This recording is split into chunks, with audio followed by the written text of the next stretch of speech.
ESPN on Wednesday. It's the Fast Lane on 101 ESPN. Andrew Marsh, Carey Davis, and Anthony Stalter, 203. Your time check is brought to you by Clarkson Jewelers, an officially licensed Rolex jeweler.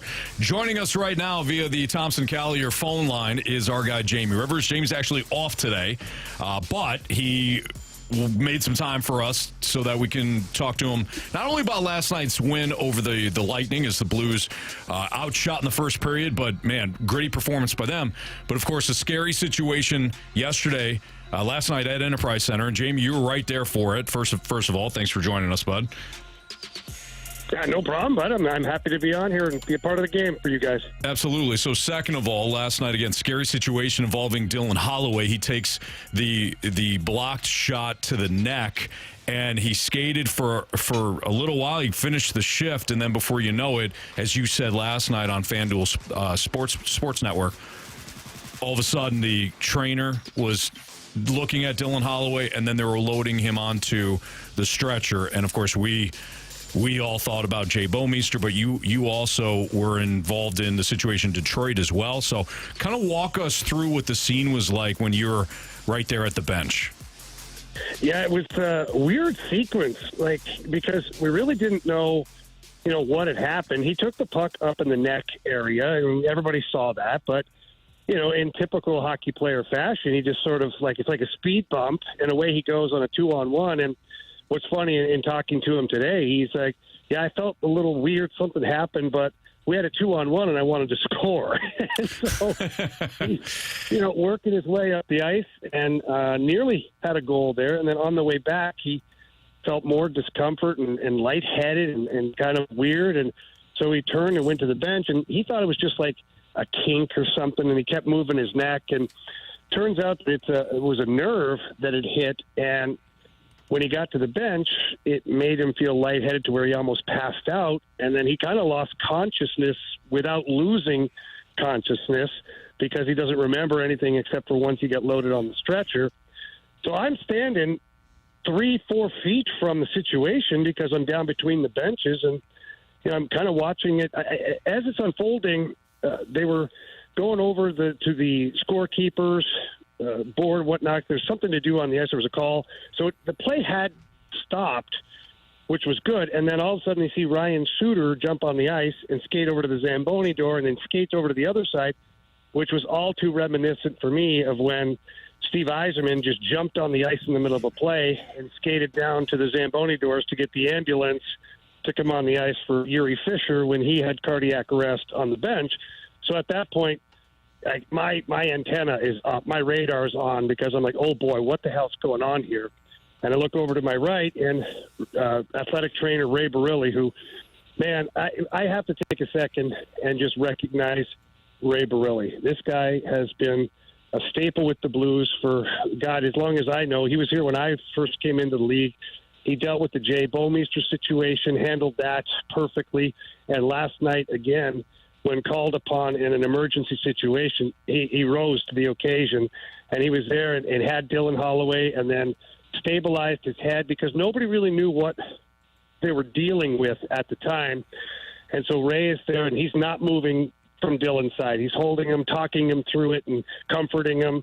And then the EMTs hit the ice, and they come over, and the doctors run down the bench, and both benches empty because both teams are super concerned. I mean, look, you go to war against each other, but nobody wants anybody to be seriously injured. It is a brotherhood. And so they gently get him onto the stretcher and get him off to the ambulance and whatnot. And then the referee skates over, which was a really intelligent move. There's only like a minute 11 left in the first period. Everybody's rattled at this point. Nobody really knows what's going on with Dylan Holloway, how serious it is or not, or, so the referee comes over, Wes McCauley, who's a veteran referee. He says, we're calling the period. He says, both teams go to your locker room. We'll resurface the ice. We'll play out the 1 minute, 11 seconds, and then we'll just go right to the second period so that everybody can be focused and kind of figure this out. Which, again, I thought it was great leadership by the referee in that moment. And so, the teams go back to the locker rooms. We find out that Dylan was stable and he'd been taken to the hospital. His parents in town visiting. So that was probably really scary for them. But the flip side of it, it'd probably be way worse if they're at home watching it on TV and not having access to their son to see, what's going on. Sure. So a lot going on for that whole time with this injury and whatnot. And it was scary, man. It was really scary in the moment. When just listening to him talk about it today, they interviewed him and he was talking about it. The thing that stuck out to me, and Jamie, I know you believe in this because this is the mindset of athletes. He's like, he got hit, but we had a 2-on-1, so I had to go. Like, I didn't have time to even react to the pain. And, that's the gift and the curse of being a professional athlete. Like, you put yourself and your body through things that are unimaginable to some people. But in that moment, the adrenaline is rushing. He's like, I got to get the 2-on-1. And then you realize, oh, crap, I'm hurt. Mm-hmm. And so that is a scary moment. Thankfully, he was okay.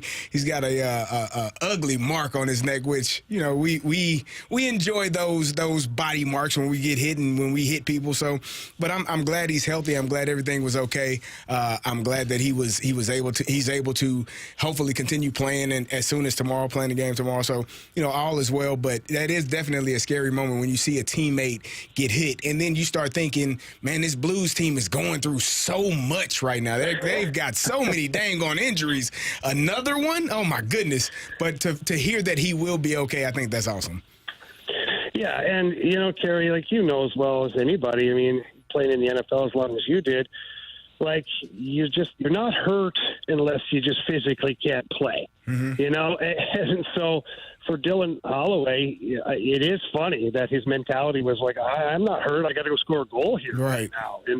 But you know what? That's what you want in your player. Like, if I'm on that team as one of his teammates or the coaching staff, you're sitting there kind of giggling today now knowing that everything's okay, but you're giggling for the fact like, look at this crazy bugger. Like, yeah, I'll have a beer with that guy. Yeah. Like, you want that from your players. And quite honestly, and I know we'll get into it a little bit more later, but this Blues team is turning into something unique, man. These younger players and the older guys, they're creating a really good culture, and you can see that they're the lunch pail crew, man. They grab their lunch pail, they go to work, and it ain't always pretty, but they're not cheating the game. And Dylan Holloway is a perfect example of that. He's come here with a great opportunity to play a lot of minutes and in an elevated role, and he's not cheating the game. He goes out, blocks shots, he takes hits, gives hits, scores goals, and, last night battles through something that was obviously super scary for him until they took him out of the game and whatnot. But and then you also hear his teammates talking about it as well. You hear Drew Bannister talking about how it's like a family member that gets hurt in that moment, and you're unsure, and it's scary, and everybody's caring for him in the moment. But think about this: like, they had to refocus in a hurry because they had no idea. Now, maybe they didn't. I don't know. Maybe they had a little more of an idea. I'm sure that Ray Barilli and the doctors passed on whatever information they could to try and ease the moment for the players that weren't in the know at the time. But even still, it's got to be lingering in the back of your mind. And talking to a couple of players, they're like, yeah, it was lingering, but it also was lingering that we didn't want him to have gotten hurt for nothing. Like, we wanted to go win the game. Win one for him. It sounds dramatic, but they were wanting to go and make sure that they had a solid performance after that, to honor him in one way or another for getting hurt and making sure that they still take care of business. And they certainly did, which is what we'll get into next. Jamie's going to hang with us for another segment. We'll talk about the win now that we know Dylan Holloway's going to be okay. We'll talk about the victory over the Lightning. Outshot in the first period, but the Blues were gritty, made it to the third period, and wound up getting a victory against a very good Lightning team. So Jamie will break it down for us next on 101 ESPN.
Centering pass. Gets blocked to the corner. 4 seconds to go.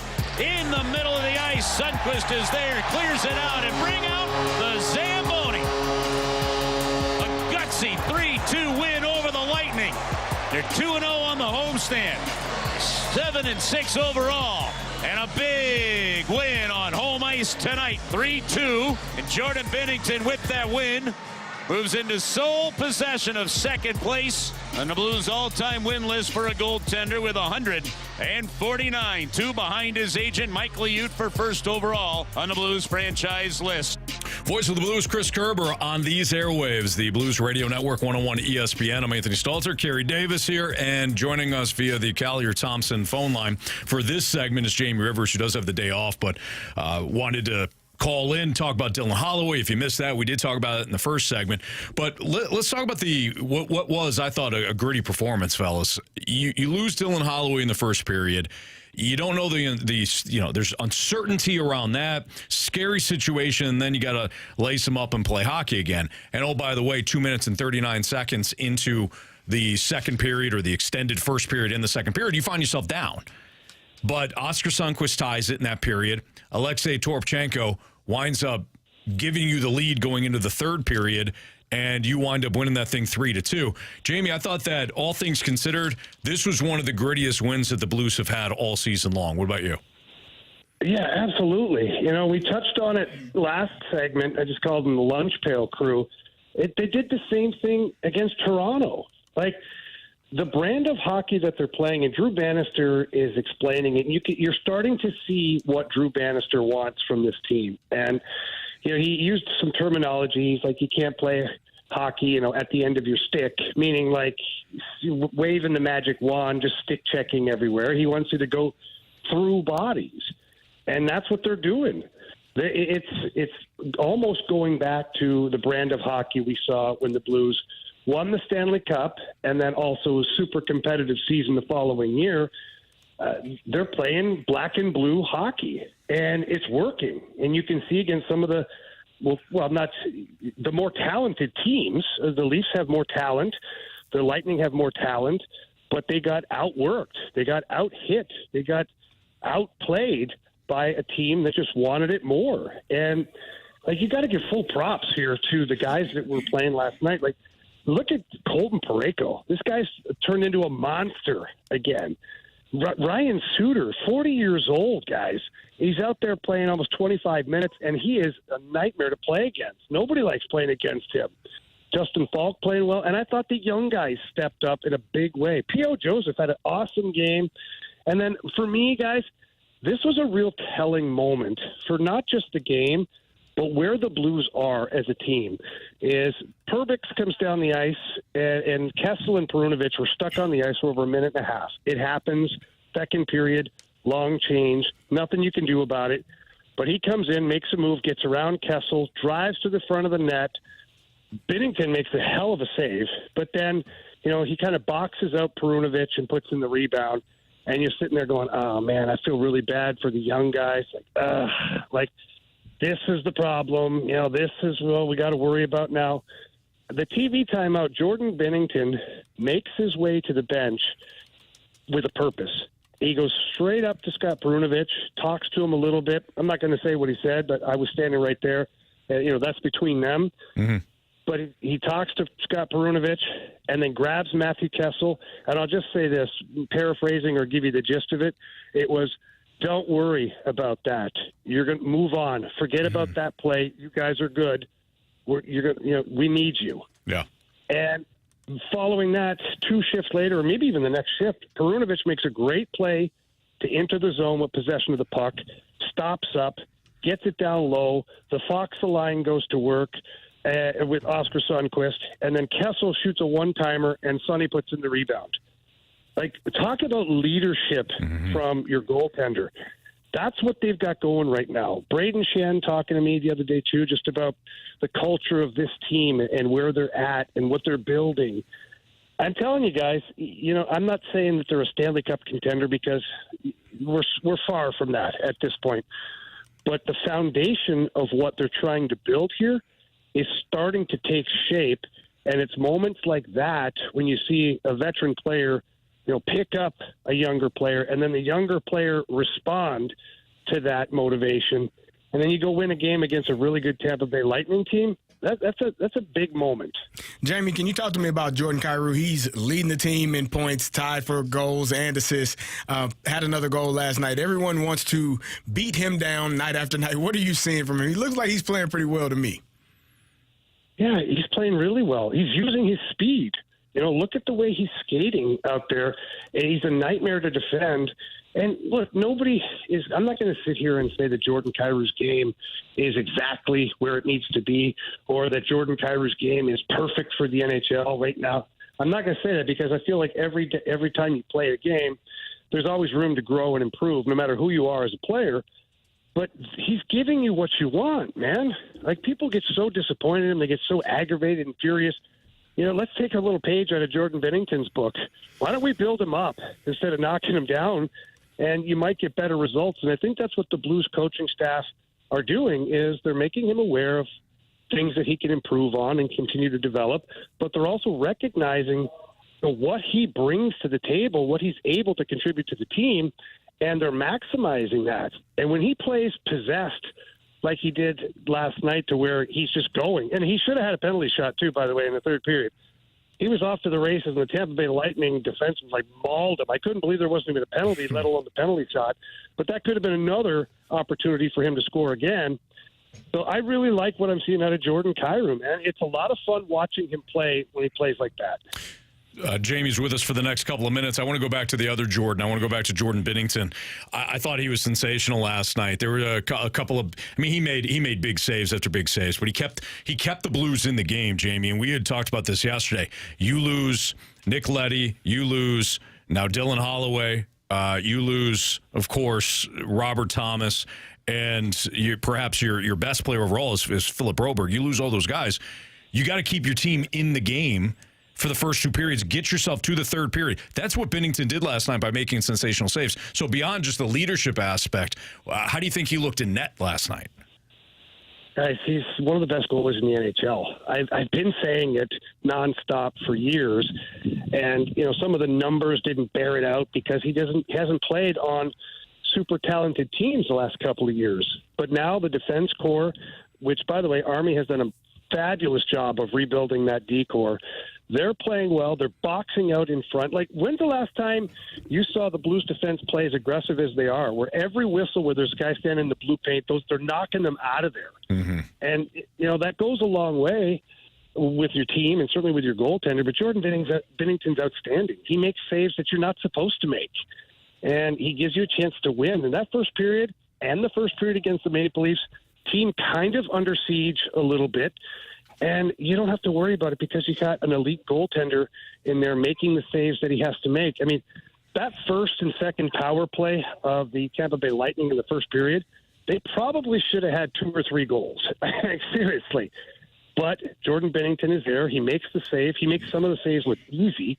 And he gives you a chance to win the game. And that's all you got. That's all you care about when you're a coaching staff or a team, is that can the goalie give us the saves, the timely saves that we need to help us win a game. And that's what Jordan Binnington does. And I love his mindset the last 2 years, getting to know him and talk to him a little bit more frequently and him opening up a little bit.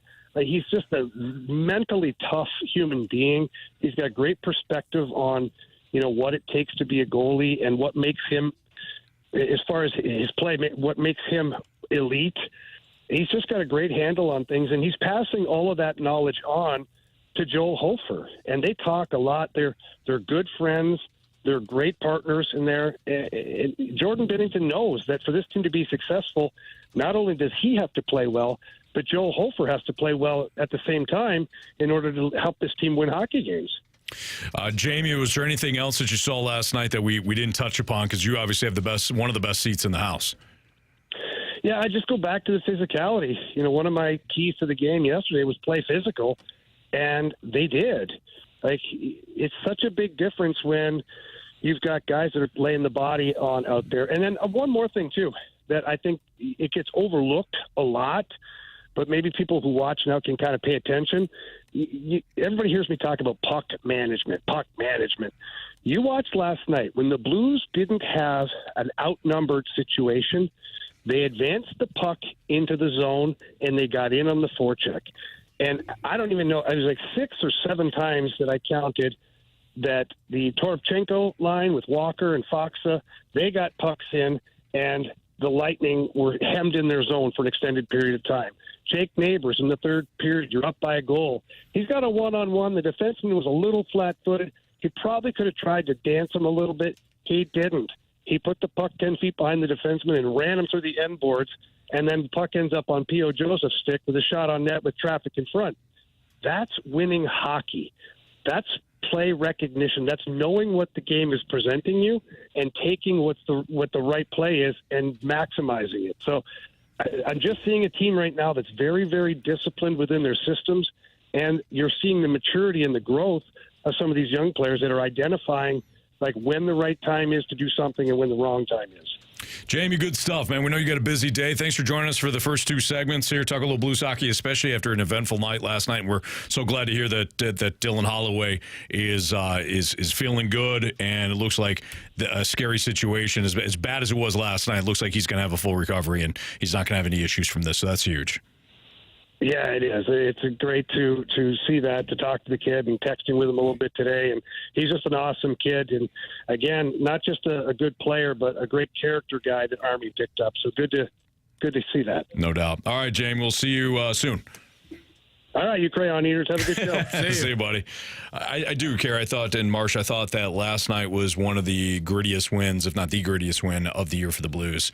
I can't imagine what it's like to go through, especially for those that were there when Joe Bouwmeester had his bench collapse a couple of years ago, to go through that in the first period, knowing that you're down now Robert Thomas and Nick Leddy and Philip Broberg and now Dylan Holloway, and still have to play a game. Then almost immediately, 2 minutes into that second period, you're down 1-0, and you have to battle back. And that's exactly what the Blues did. I thought last night showed a lot of character for the Blues. And anybody who's there at Enterprise Center, I'm sure they left feeling like, man, all right, we don't know where this thing's going to wind up, but our team damn well is sure tough. When you see guys get hurt, it's one thing. Like you see a guy get their knee hurt, or maybe they bang up their shoulder or something like that. Yeah. But when you see a guy have to get carted off on a stretcher, that kind of shifts how you think and how you're going about it, because it's no longer it's a knee, it's an ankle, it's an arm. Like those things heal. But when somebody is hitting the neck or in football, if they have concussions and they put the brace on them, like that's a scary moment, because you really don't know what is happening to your friend, to your teammate. And so now you got to go back out and play with that in the back of your mind, like, man, I hope he's okay. And so gritty is a great word, because to go through that, to see your teammate get hit, have to be taken off on a stretcher on the bench, and now I have to go back out, refocus, dial it back in and be ready to play. That's a tough task to do. And then you give up a goal first before you get on the scoreboard. So yeah, it's definitely a hard thing to process and go through, but they did a great job of coming out of it with the win, and really everybody healthy after figuring out everything how it went out. Yeah. And I think a lot of fans, at least for that road trip, were starting to question, like, what is this Blues team? Like, what is their identity? And I think these past few games has shown, like, this is the identity of this Blues team, and it's a team that I can get behind, because we always talk about, well, you kind of want the team to represent, like, the fan, right? And, like, you're feeling that right now. And it's a team, they're not the best team in the NHL, and you know that. But when they go out there and they play the way that they did, that's a team that you can root for and that you're willing to get behind and that you want to go see.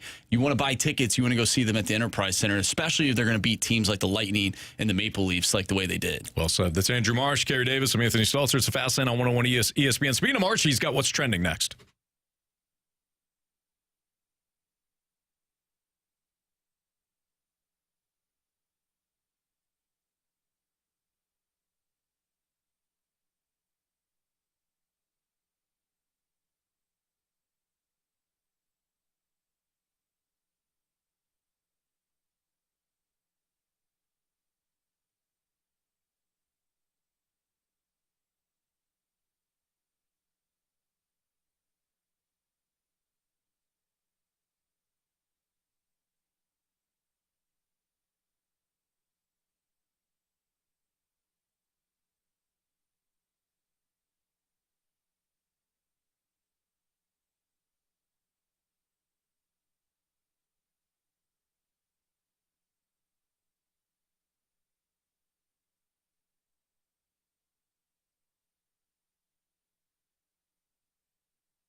101 ESPN Sports Center.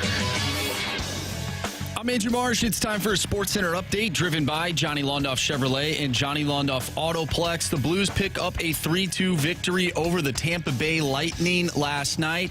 After a scary situation in the first period, Dylan Holloway blocked the shot and was hit in the vagus nerve. He is doing well and said he feels normal after exiting on a stretcher. Holloway hopes to be in the lineup tomorrow as the Blues take on the Utah Hockey Club. You can listen to that game right here on 101 ESPN. Pregame starts at 6. Puck drop is at 7. Also last night, the first college football playoff rankings came out. Oregon is at number 1. Ohio State at number 2. Georgia is at number 3. Miami is number 4. We'll dive more into the college football playoff rankings soon. But coming up next, we have What's Trending. I'm Andrew Marsh, and the Sports Center update is driven by Johnny Londoff Chevrolet and Johnny Londoff Autoplex. See them at londoff.com. Chevy, together we drive. Are you kidding me?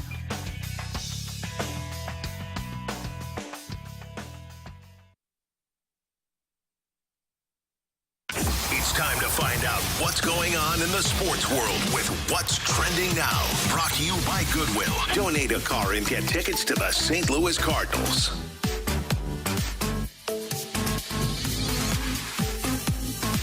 Welcome back to the Fast Lane here on 101 ESPN with Anthony Stalter and Carey Davis. I'm Andrew Marsh, and it's time for What's Trending. Gentlemen, Mike Shildt has been rewarded with a 2-year contract extension that ties the manager to San Diego through 2027. Are you surprised by this? Does this come as not surprising? What do you guys think about this? Given the fact that the Padres had so much turmoil before Mike Shildt got there, with all those big personalities clashing, specifically, like Manny Machado and Fernando Tatis Jr. We saw that actually here in St. Louis when those two had issues. Mike Shildt seemingly, got everybody to be on the same page, galvanized that clubhouse last year. Taking aside, taking away from like what happened here at the ending with the Cardinals and everything, Mike Shildt clearly is a really good manager. He did a great job in San Diego. He had a lot of talent, but it's not easy to get all that talent to play together, and he did so. So, no, it's not surprising. No, not at all. I think it's, good for him. He did a great job here, has done a great job there. What were they, a couple of games away from making it to the World Series had they beaten the Dodgers? Not going to beat my Dodgers, but did a great job, man. Very happy for him. Dave Roberts said that for him, the way that he managed that series against San Diego was the World Series. He was managing like that was the World Series. They were the best team in his eyes heading into the postseason. So for him, saying that, I think that gives a lot of credit to not only their team, but Mike Shildt for getting them to that situation, because we talked about it a few months ago. You even brought up like the mean tweets that San Diego fans had about Mike Shildt. They were tired of him. They didn't want him there. And then all of a sudden, what did he do? They had a second half surge, and they ended up being one of the better teams, if not the best team on paper heading into the postseason. So congratulations to him. I think a lot of fans here would love to have him still. But, we made it to the playoffs. We can't go back in time. Right? Okay. What is wrong with you guys? We won 83 games. What, were you not watching? You guys are disappointing. Yeah. We won 83 games this year, fellas. Did you? Yeah. You bet your sweet head, buddy. Hey. The Dodgers won 83 games? Oh, no, the Cardinals. Oh, you said we. I'm sorry. Yeah, the that's Dodgers. Right. I apologize. Yeah, you're mixing up the we's here. Don't want to mix up the we's. Oh, boy. By the way, that is interesting that, Marsh, you talked about like Shildt and all the mean tweets and things like that. Yeah. Fans were tired of him. There was there were some similarities there about, the way he was condescending, with the media, the way he seemed like he was kind of the smartest man in the room. I remember when he first took over, I'm like, this is really refreshing to have. I like Mike Matheny a lot personally. He's a great person. He I don't think he grasped or understood or really wanted to understand what the media was there for. And I think he tried to distance himself from the media and distance his team from the media as much as possible. When Shildt took over, it was like, oh, wow, he's explaining things. It makes sense.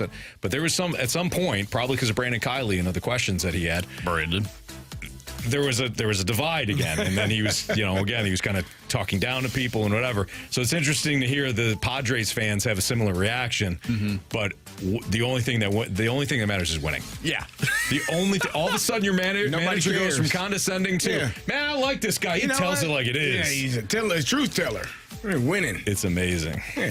But isn't it funny, like, the way that they played baseball? They have a bunch of big names, yet they're dropping bunts down and stuff like that. What? That's So not almost as if legal the in game baseball. is supposed to be played a certain way. Hey, Right. you guys hush your mouth. You don't bunt.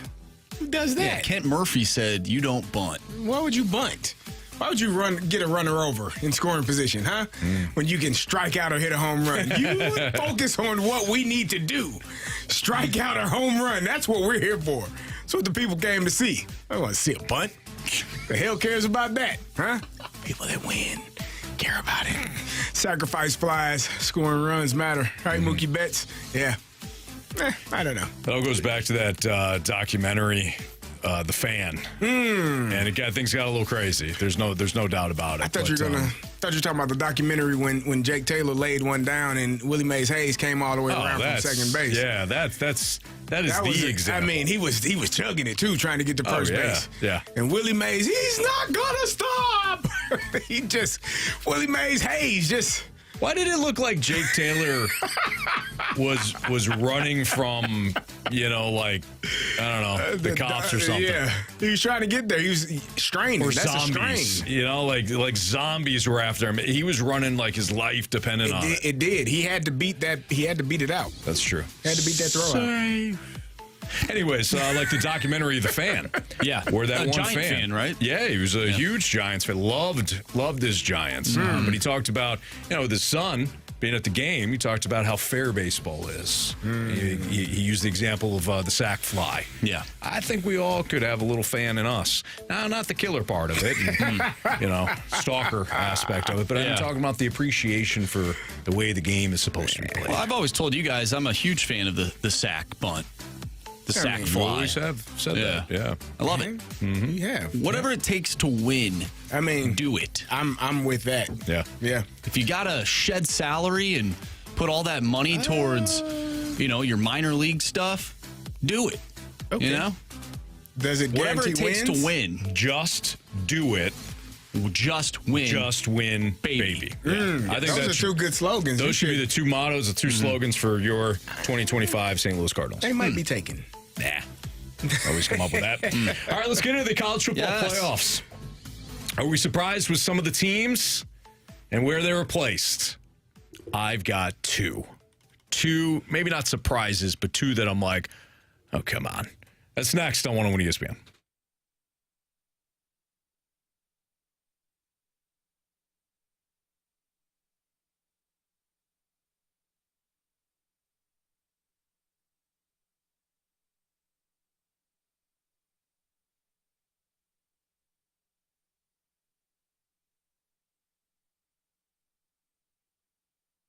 Hey, it's Carey, and if you're a contractor or you own a business that needs recycling, you need to know about my good friends over at Scrap Mart Metals. They are tailor-made for your business to meet your schedule and your budget. They understand that job site cleanup for contractors is often a mess. But if you set up a business account with Scrap Mart to recycle that metal, it'll be one less thing you have to do during cleanup. You'd be amazed at how the scrap metals add up and how it can truly help your business's cash flow. If you own heavy equipment, it breaks down time and time again. It gets frustrating. You often have to repair it. Some point, it's going to come where you have to end your suffering and get rid of it. Scrap Mart will come and get it out of your way. They'll haul your equipment to one of their locations and get you a check the same day. But you don't just have to own a business. If you have things in your home that need recycling, Scrap Mart can help you with that as well. They have 3 convenient locations: Valley Park, Peevely, Jonesburg. If it's metal, they will buy it: copper, wire, brass, stainless steel, aluminum, batteries, electric motors, steel, cast iron, and so much more. It is recycling made easy. Just visit them today at scrapmartmetals.com. My guy Lucas can talk to you about setting up a business account to get you rolling. That's scrapmartmetals.com.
College football playoff rankings were released last night. Not a total surprise overall. Oregon number 1, Ohio State 2, Georgia 3, and Miami 4. Texas 5th, Penn State 6, Tennessee 7, Indiana 8, BYU 9, Notre Dame 10, Alabama 11, Boise State 12. SMU is the first team that was left out. I didn't have a huge issue overall, Carey. But since we do sports radio, you can't just say, I was fine with it. You got to come up with something. Got to have a plan. Indiana at 8. What? I think I could make an argument that Indiana has a better resume than Penn State. You're unbeaten. So Indiana's 9-0. They don't have a very impressive resume overall. So you could say, well, Penn State's got the one loss. It was Ohio State. They try hard, blah, blah, blah, blah. Overall, Penn State's resume isn't much better. I know they beat Illinois. I know Illinois was ranked. But Indiana, to me, has been the more impressive team overall. And if you look at Indiana, where Indiana is right now, and you look at where Michigan was a year ago at this exact time, their resumes are almost identical. The point differential, almost identical, like everything lined up. But because they're Indiana, you got to rank them 8 because they're a quote-unquote basketball school. Well, they also started outside of the top 25. That I think is the kid. That's hard. the thing that like that kills them. Scratching and clawing to get into the top 25. You're winning every game by 20, 30, 40 points at times.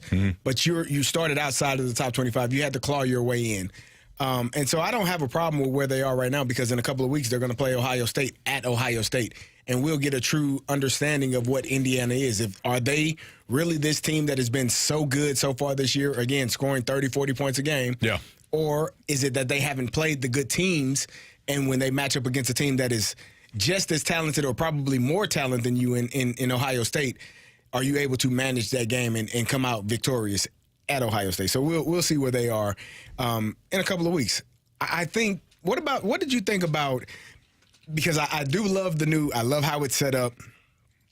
Alabama being in there as a 2-loss team, one of those losses being to unranked at the time, Vanderbilt. Yeah, that's my other issue. Now, I don't think Alabama should be ahead of even SMU. And by the way, Jay Apple from the Snake Pit said that BYU has a better resume than Indiana. You're not wrong. They got a win against SMU and Kansas State. 2 teams that were, SMU wasn't ranked, but SMU's ranked now. And you mentioned Alabama. We got a text from the 618. Mizzou is being used to show Alabama beat another top 25 team. That's what I said. Maybe. That's what I said in the office. You texted that in? No. Well, Marsh and I were talking, and did you bring up Missouri, or maybe I just said? I think maybe Carey did. I don't know. It got brought up, and we're like, why is Mizzou in the top 25? Because they need to justify Alabama's ranking, in my opinion. I think that's the only reason why Mizzou is still ranked. Yeah, Alabama shouldn't be, in my opinion, they shouldn't be. I mean, Boise State has a better loss on their record than Alabama's 2 losses. Like the loss that Boise State had at Oregon by 3 or 4 points in the final couple of drives of the game. That's a better loss than losing to Vanderbilt, an unranked Vanderbilt, on the road. Right. So I don't know. And SMU 8-1. I think it'll all work itself out, but it definitely will. It's harder, in my opinion, unless the teams in front of you lose to get in. So SMU could win out, and the teams in front of them win out, and it's going to be harder for them to get in. SMU, if they win out, they would also beat Miami in the ACC title not game. Including the championship game. Gotcha. So if they win out and make it to the championship, if you win your conference championship, you're in the playoffs. You're 1 through 4, 1, 2, 3, or 4. But that is the beauty of this because, and I think it was Splashback Deuce who said, "Does the rankings even matter right now?" Yes and no. Like you want to be thought of by the committee as one of the top 12 teams. You do because you're right, Carey. It's a little harder to fight back in. But the beauty of this is we have so many games left that matter. Alabama and LSU this Saturday, elimination game. Yep. That's awesome because LSU is 15th, Alabama is 11th. LSU knocks off Bama. They're out of there. See ya. You will not survive as a 3-loss team. Man, what do you think people are going to think of Kalen DeBoer?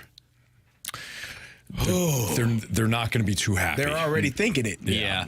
What are they going to think? Right. He lost 2 games. One to Alabama. Vanderbilt. One to Vanderbilt. Like, you don't lose. Indiana may have to beat Ohio State to stay in the top 12. So Indiana, yes. Because they don't have the like big time opponents the rest of it. Because Michigan, unfortunately, is a sack of garbage this season. No offense to the defending champions. They stink. They're at Ohio State and Purdue's awful this year. So Indiana's going to have to beat Ohio State in 2 weeks. See, I pushed back on that. I was watching the show last night. The college football. I'm gonna push you. Right. And they did like this. You know, they're throwing all these numbers in. I don't know what the calculations are or whatever it is, but they had, if they beat Indiana, Michigan this week, their chances of getting into the top 12, regardless if they lose to Ohio State, is like over 98%. So I think, and I probably wouldn't disagree with that because they would be a one-loss team, and that one loss would be to a team that is ranked number 2 in the country at Ohio State. So what's the difference between them and Boise State? That's the same thing I'm saying. Yes. Like Boise State's one loss at Oregon is one of the best losses in this college football playoff right now. They have one of the better losses because it's to the number 1 team on the road. And the same thing could be said for Indiana. You lose it, but it also matters how you lost because Boise State only lost by like 3 or 4 points. If you go to Ohio State and you're this powerhouse of a team scoring 40, 50 points a game, and you lose to Ohio State by 30, and you only score 10, like that will matter. I agree. So it does matter how you lose, how you lose. Yeah. And they talked about that yesterday because, you know, they have different people coming in for the committee. It changes. And that's one of the things they're looking at is like, how are you winning? How are you losing?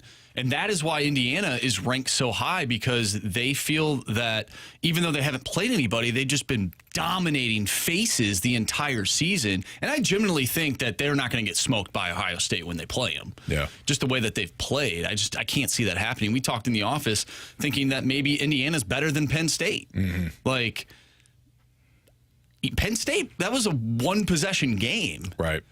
And I think Indiana better than Penn State, maybe. I think Indiana's really good. I do too. Like, they certainly have. Their coach has a track record. They cannot Google them. Google them. Ohio State facing Penn State. You can almost count on Penn State barfing all over itself offensively at some point. Like that's just what Penn State does. That's what James Franklin does. Absolutely. But Indiana, at the very least, you better outpace them. They're averaging 46 points a game. Yeah. Like. It ain't fun. It's not that close. No. Like, most of the games ain't that close. Like we talked about it. Michigan State goes up 10-0 and they just run 47 points off straight. Like, don't worry about it. Now we were kind of sleepwalking the first couple of drives. We're good now. Did you guys you like that, Sparty Nation? That's all you're gonna get. I think the one team to keep an eye out on is Colorado because I believe if they win out, if they beat Texas Tech and they win out, they're like that's going to ruin some stuff. The Big 12, like all of this is so awesome because it also goes down to the championship games for those conferences. Right. Like you can be an 8-2 or 10-2 Colorado team or 9-3 if you make it to the championship game and you win that game versus BYU. That matters. Like now you're one of the top 4 teams in the country. Right. In the playoffs. They'd have to win out. They do have to win out. Yeah. Because they got an ugly loss against Nebraska. That's a terrible loss. Yep. I kind of hope they win. Like get Dion in the tourney. It would be very fun. I'm looking for like the breakdowns of the games. I saw this last night. I saw the graphic of the game, but I looked at all the matchups. All the matchups are great. Oh, here it is. Let's see. So BYU, Oregon, Miami, Georgia would get. They get the buys into quarterfinals. Yeah. Boise State, Ohio State. Ooh. Yes. Indiana, Tennessee. Yes. Alabama, Texas. Yes. Even Notre Dame, Penn State. That might be That might be not the worst, but the least intriguing matchup. Big you get name, a lot of though. history. Yeah. This is what we're talking. You expand the playoffs, you get those first round matchups. That's pretty exciting, and it won't be this. It'll change. It'll change big time by the end of the year. All right, fun stuff there, college football. It's Fastlane on 101 ESPN. Carey Davis, Andrew Marsham, Anthony Stalter. The Cardinals game plan, I was reading Derek Gould, a piece by Derek Gould who discussed, he was chatting with some of the other executives around baseball, and some of the things that the execs were talking about were how the Cardinals plan to rebuild and what they invest in on. I know that a lot of Cardinals fans are angry right now. The game plan, if the Cardinals can execute it, and that's a big if, but if they can execute it, the game plan should work. That's next on 101 ESPN.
Gould wrote a recent piece for STLtoday.com in which he chatted with, among others, Cleveland's president of baseball operations, Chris Antonetti. And what Antonetti talked about was some of what the Cardinals are trying to do. The game plan moving forward here with Carey Davis and Andrew Marsham, Anthony Stalter. Antonetti said, from the outside looking in, some of the best, most competitive Cardinals teams are those that had guys who came through their development pipeline through the Cardinals' way, and they ended up transitioning from young amateur or international players and ended up becoming really good major league players. And this is the paragraph that really stood out to me, because I know there's been some teeth gnashing over the way that the Cardinals are going to kind of allocate a lot of their resources, maybe take it from the big league roster, not spend as much of the big league roster initially, and feed it into their developments, get back to the way they used to scout, the way they used to develop players, and also catch up by implementing some of the technology that they just haven't had. They have fallen behind big time from a technology standpoint, too. But here's the paragraph that stood out. For the Cardinals, the goal goes beyond young players before they become free agents. It's about getting back to developing impact players they can debut and then use a financial edge on similarly sized markets to keep into their free agent years. In other words, it's not just the raise model. It's not just develop these guys and then trade them so that you don't have to sign them. It is develop these guys and keep those players with the funds that you have. I have no problem with this. I don't think, in fact, I know, unless you're the Dodgers, the Phillies, the Yankees, the whoever who has deep, deep pockets, and you can spend and keep overcoming your mistakes from a developmental standpoint, which is not the Cardinals. I know that this will work if you're patient, you're skilled, you're good, and you have you devote the resources to it. The Cardinals will not become the Phillies from a spending standpoint. What's the next best thing? All right. Catch up from a technology standpoint, develop your players, keep your players.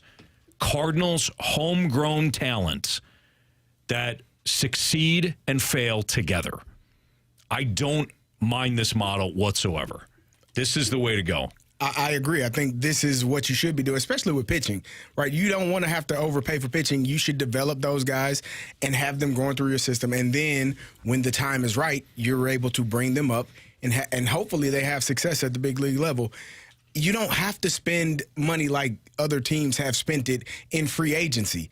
And I often talk about the Steelers and the Cardinals in the same breath because to me they're essentially the same organization in different cities in different sports. But the mindset behind it, the Pittsburgh Steelers don't generally go out and make splash signings in free agency. They don't go when the new season opens and they sign a receiver for 7 years, $25 million. No, that's not what they do. They draft. They do a good job of evaluating and drafting those guys and having them come through, and then you're prepared to move forward. That's what the Cardinals used to do. That's what they used to be. And then somehow or another, it kind of things start slipping through the cracks and you start missing. You fall behind. You make some trades and you miss out on a few players because you feel like I need to have this bat. Well, I can give up this pitching, and then it comes back and bites you in the butt. And so to make sure that doesn't happen again, you just continue to go and build through your farm system and make sure that these guys are ready to roll when it's time and not block them by signing mid-level veteran players that fill a spot for right now. You're going to have to embrace the terrible part of it. Like it's going to be a year or two where you're like, oh my God, this is these young players, right? But with young players, they gain experience and they learn from the mistakes. Mason Wynn is a prime example. He probably won't have as many errors next year as he had this year because you learn from the things that you didn't do well and you realize that I know him probably ain't going to get him out. It's going to be a bad throw. Don't want to do it. So you learn from the mistakes and you get better. And I think that's what this Cardinals team is in the direction of going in right now. Marsh, I want to hear from you. I just want to throw this out there before it disappears. So Paul from the Snake Pit says, what has farm system been doing for years? No development? No, they've fallen behind big time.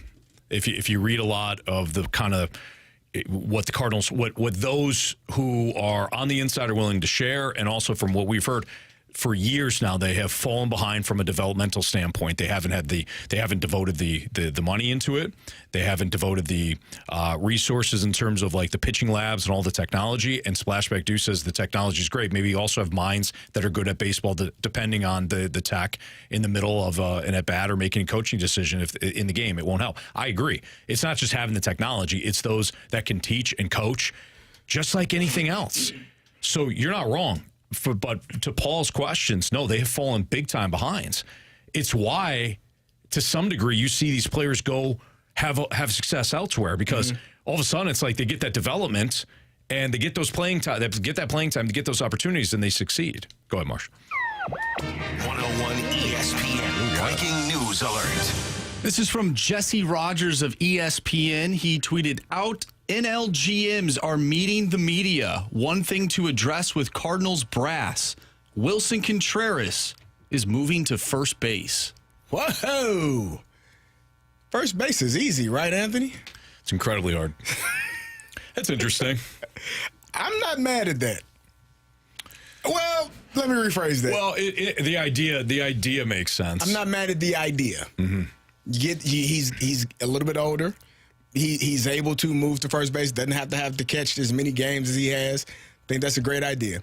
The concern, the two guys you got playing catcher behind him, struggled in the run game. Mm-hmm. Willson did as well. Like they all three of them struggled in the run game. Like it was, you saw guys lacing up their shoes as soon as they got to first base.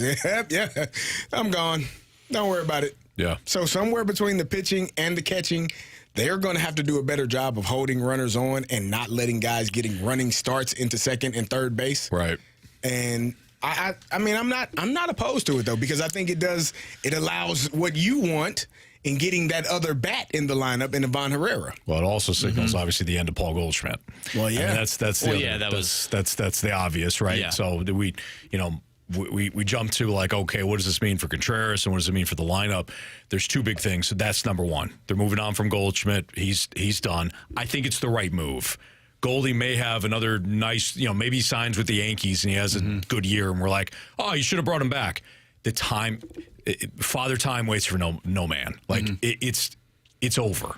So I think moving on from him makes a lot of sense. It opens up a DH spot too, which is good. Yeah. So you have another spot now that DH can become a revolving cast if you need it to be. Alec Burleson. And it wasn't if you had Contreras there. Maybe Jordan Walker winds up being your full-time DH if you don't play him. You don't find a spot for him in the infield. Well, also, if you think about it, you could move Ivan Herrera to be the DH, a guy that struggles throwing, and instead of having that backup. Guys. Well, if Contreras is playing first base, if for whatever reason Pedro Pages goes down, you can just move Contreras to be the catcher. Right. And then you can move somebody else to first base, and Alec Burleson or whoever you want to throw on, in that position. Right. I don't hate the idea of it. I'd rather have him at first base than have him in the outfield, like some of the conversations that we're having a few years ago. Mm-hmm. I completely agree. The other thing here too, you mentioned the two catchers behind him. I don't think you can go into the season next year with those two guys as your catchers. I don't. If Ivan Herrera wants to be a DH and a backup catcher, fine. I think if you are going to spend just a little bit of resources, it should go to a free agent catcher that is a veteran that knows how to throw runners out. Bottom line. Yeah. You cannot have Ivan Herrera as your Anthony, full-time catcher. Yeah, I'm going to push back against that a little bit. You score 8 runs a game, you don't need to worry about those things. You absolutely That's do. what the lineup is going to do. No, huh? it's not, first and foremost. And secondly, you do have to have those guys. Do you think that's more about what Contreras and Ivan Herrera don't bring to the catcher position, or is it more of what Pedro Pages did last season behind the dish with the pitchers? And I keep hearing on the broadcast Pedro Pages, great defensive catcher, and we talk about throwing runners out. Like I don't necessarily think that he was elite in that, but I think he did do well with the pitchers and calling games and all that. Do you think that's more about what they didn't do or what he did? If they do decide to make him the starter. If I'm guessing at what they're thinking, I think they're blowing up that position. That would be my guess. Starting from scratch? Yeah. They knew they devoted a lot of offense into that spot, and it was awful last year. And if you're going to have young pitchers as part of your starting rotation, and we figured that at least 3 youngsters, if you also include Andre Palance into that mix, 2 to 3, then you're going to have a veteran catcher that knows what the hell he's doing. Mm-hmm. So I think, and somebody said, no way we invest in that. And I'm assuming he means the catcher spot. No, they were talking about a big-time bat. Oh, my bad. DH Okay. bat. That came up right Sorry, before Jamel. that. Thank you, Carey. Yep. I think spending $5 to $8 million on a veteran catcher that knows what the hell he's doing in terms of holding runners on makes a lot of sense, and commanding a pitching staff. That makes a lot of sense. Who would that be? Well, I'm looking at the group right now. There's some older guys here. We're talking about like Yasmani Grandal. We're talking about Higgy former Yankee and Padre. Oh, I mean, he Kyle stepped up Higginsoka, in the playoffs. Yes, he is. You know, we're talking about guys that are older. I think he's 34 right now. Travis d'Arnaud, James McCann is really, James McCann is older. Danny Jansen is 30. Mm-hmm. Those are the type of players. Now, I don't have all their defensive metrics right in front of me, but I know Kyle Higginsoka can do it. Yeah. Like, that would be a nice signing for the Cardinals. Mm-hmm. Anthony, you're making way too much sense right now. Fair enough. You know what, Ivan Herrera, he's going to be the catcher. Yes, if you're just joining us, breaking news, according to Buster Only, is Jesse Rogers, excuse me, that the Cardinals are going to move Willson Contreras to first base. Obviously, that signals the end of Paul Goldschmidt, and it opens up a spot from a DH standpoint, so the Cardinals add more flexibility. If you want to chime in on that, you can always use the 101 ESPN app, the Schaefer Door Company 101 ESPN app. Leave us a mic drop, or if you want to chime in, either the Air Comfort Service text line 314-399-9646 or the Callier or the YouTube channel. The Airlines Team YouTube channel, you can do that as well. That's our snake pit. Feel free to do so. I'm sure we'll get back into that at some point. But let's play Prove Me Wrong next. 314-399-9646. Again, 314-399-9646. Prove Me Wrong. This is where you send out a segment, and Carey and I are going to have to convince Andrew Marsh that we proved you wrong. That's next on 101 ESPN.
Prove me wrong, kids. Prove me wrong. All right, if you have a prove me wrong statement that you want to send to the Air Comfort Service tax line, 314-399-9646, that is how you get a hold of us. You just give us a statement. Carey and I got to defend, go the other way. Marsh determines whether or not we, correctly, accurately. I don't know if you mentioned this week, but the haircut, man, I love it. Yours looks you guys. It looks absolutely incredible. It looks amazing. Hey, I'm just going to say, got the haircut. Blues have won 2 in a row. Vikings won. Things are looking up. Yeah. I agree. You ever watch Peaky Overall. Blinders? I've seen Peaky Blinders. I have not fully watched Peaky Blinders, but I do recognize that I look somewhat like Arthur Shelby. There you go. Yeah. Great. Mustache, shaved on the sides. Man, you want that guy on your side, Anthony. Trust me. Yeah, I believe you. He's Is that the guy that's always in all the memes, blowing stuff up? Yeah. He's the one that gets into everything. He just handles business. Handles it. I was told that cool guys don't look at explosions. That's right. Cool guys don't look at explosions. Are you guys ready? Yep. All right, from the 209, the Cardinals will make zero improvement in their pitching situation during the offseason and will miss the playoffs again next year. What are you they not paying attention? They already did. They made some decisions this offseason to go in a different direction for some guys that they had brought in last year. Still got Sonny Gray. What did they do at the trade deadline, Anthony? Went and got a number 2 in Eric Fetty, right? They got him. And then you saw Palante. You got to see McGreevy. Who doesn't want more of McGreevy? I do. I know you do. Damn right I do. You do, Judge. And so, yeah, they've already made a decision and done the things in the right way. And Anthony, I mean, you say this all the time, and you couldn't be more correct when you say it. Thank you. You win championships because of pitching. You win championships because of pitching, and the Cardinals have that. Therefore, yes, they will make the playoffs as well. They've done what they needed to do with the pitching, and therefore, because of that, playoffs right behind that. Wow, this is a real tough one because I agree with everything that you said at first. And then it's those double barrel questions. Yeah. I should have just answered the first part of it. Yep. Left the second part alone. Yeah. Thought about it. Yeah. Nah. You would have got a ruling where it was like, it's not manslaughter, but what's a involuntary manslaughter. Mm-hmm. Yeah. Still would have lost to some degree, but That's kind of how it was. Yeah. Time. All right, we'll see what we got with this next one from UPS Tony. Prove me wrong. The Falcons will not win the NFC South. they will not win the NFC South? They will not. You have to prove that wrong. Oh, yeah. Okay. Listen, they play the Saints on Sunday. The Saints have already given up. They traded away Marcus Lattimore. They fired Dennis Allen. Derek Carr and that whole crew just lost the Carolina Panthers. Enough said. The Falcons still have to face the Panthers as well. They get them at home. So that's 2 winnable divisional games. They could go 6-0 in the division. They already have 2 games up on Tampa Bay. So it's not just, even if they wind up tied with Tampa, they would win that tiebreaker. Kirk Cousins and that offense looks highly efficient. The defense, 3 sacks over the weekend against Dallas. Very opportunistic when it comes to turnovers and things like that. They got one of the best kickers in the league in Younghoe Koo.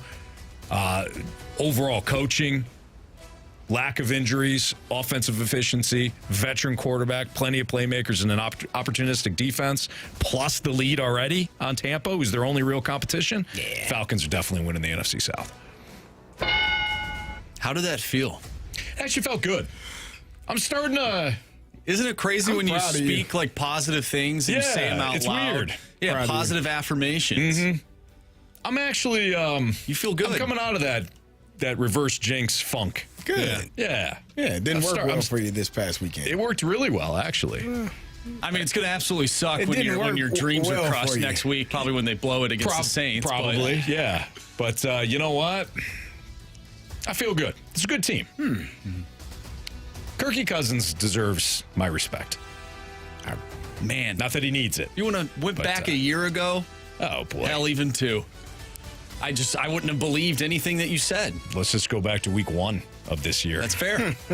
When I hated Kirk Cousins for not being able to move against Carey Steelers. I mean, that's a tough task. Yeah. Here we go. Here we go. Grant Francis fan club. Prove me wrong. Signing Willson Contreras was a mistake.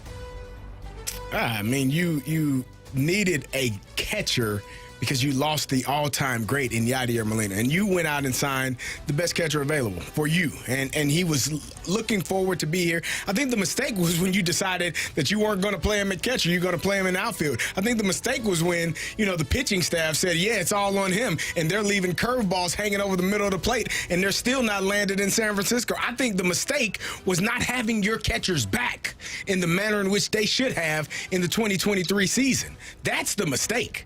Signing him was not the mistake. You needed his bat in the lineup. You needed his veteran leadership. You needed a guy that did not complain when that bus beep, beep, beep, beep, rolled back and forth over him. He didn't say a word. He just kept coming to work.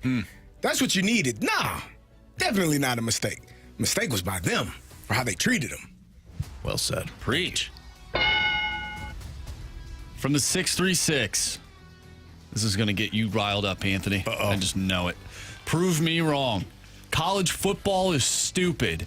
Each team has like 3 to 4 games that matter, and the rest are guaranteed blowouts. Dumb. Oh, yeah, guaranteed blowouts like Alabama going to Vanderbilt. How's a guaranteed blowout for Alabama, right? How'd the Commodores do in that one? They won. Oh, yeah, in Alabama? They lost. Yeah, finished dead last in that game, didn't they? did. Yeah, no, that was a guarantee. How about some of the other guarantees that we've seen? Louisville going to Clemson last week. Guarantee win for Clemson, right? Yep, nope, didn't work out that way. Oh, okay, yeah. Yep. All right. Every week we get upsets, which means we get drama in college football. You forgot about Texas A&M going Did I? to South. Yeah, you did. Oh, yeah, they got punked by South Carolina, sure right? did. Yeah, Yep. every week we've got upsets in college football now. It's incredible. Do we get some of the blood donor games? Sure, that's still going to happen no matter what because it's competition. How about a given night in the NHL or NBA or baseball? There's going to be some bad games, right? Yep. NFL, going to be some bad games. So you can't eliminate every bad matchup. You're going to get some of those. But now, look at the schedule. A year ago, 2 years ago, 3 years ago, you might find one game that you're interested in on a Saturday. Now, handful that's got playoff implications. College football is stupid? I don't think so.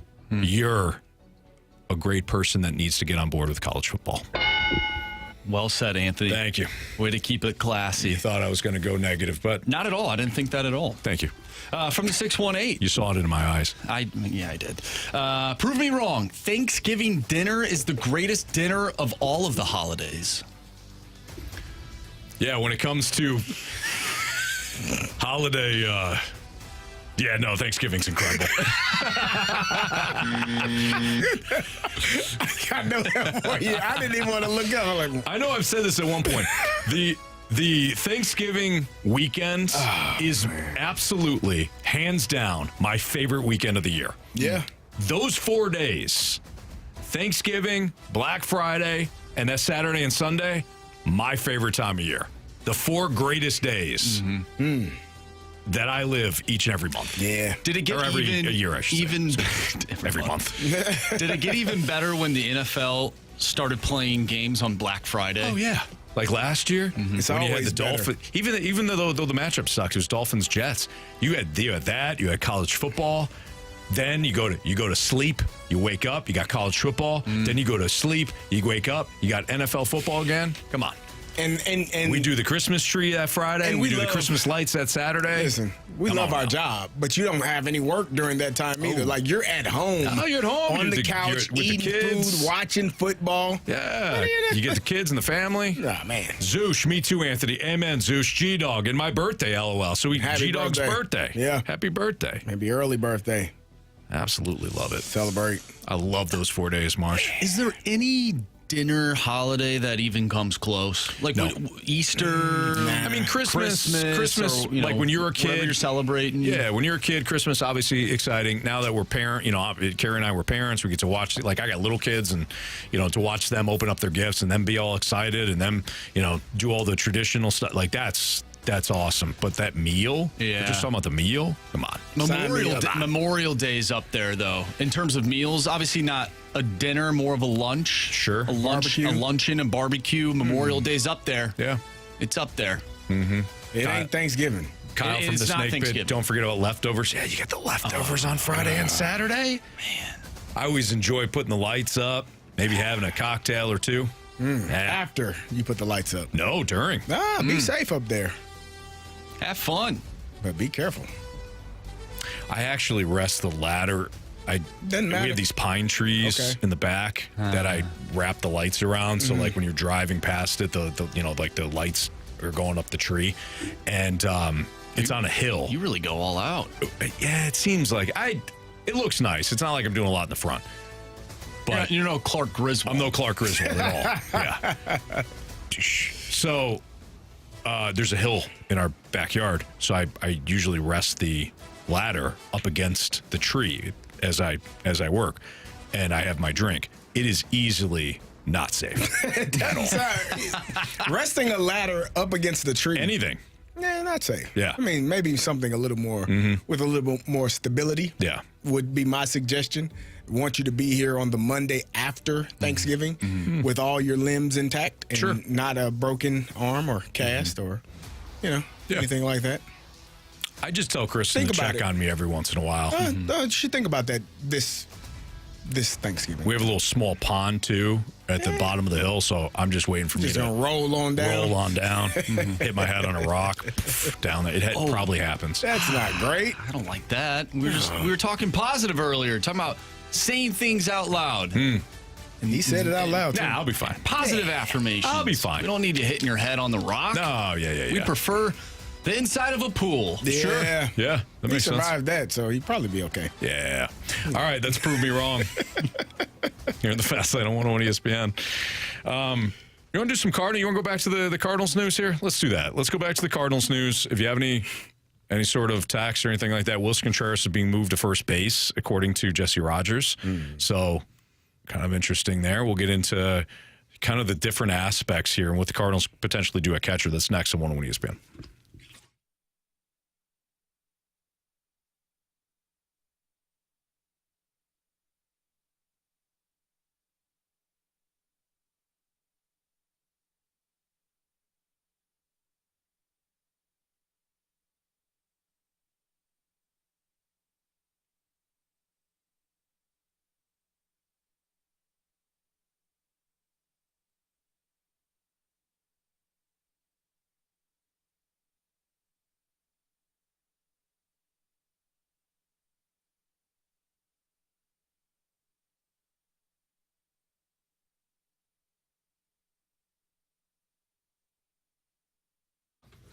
Hey, if you're a guy, if you feel like you've lost your edge, if you feel like you don't have the energy, the focus, the drive, it isn't what it used to be, and all you keep doing is spending a whole bunch of money on things that don't work, you got to check out Jamie and my friends at Mentality. Mentality is a program that will draw your blood and see if you have low testosterone. If you have low testosterone, the things that I mentioned before, the energy, the focus, the drive, all of that can impact that. And as we get older, guys, natural testosterone decreases. You don't have that drive to maybe get into the gym or stay focused or, pursue the things that you want to pursue. Mentality's there to help. They do a great job of making sure that they do it in a healthy manner where they raise your testosterone. And when it comes to, finding that energy, that drive, the focus, it all comes roaring back. That's what it did for Jamie and I. And all you have to do is go down to Mentality, 2 different locations, one in Chesterfield, one in South County. Sit down with their board-certified physicians. Talk to them about how you're feeling. It's a very simple process. And then when you do join the program, it's easy to maintain, and you feel great. That's the thing I want to impress upon you.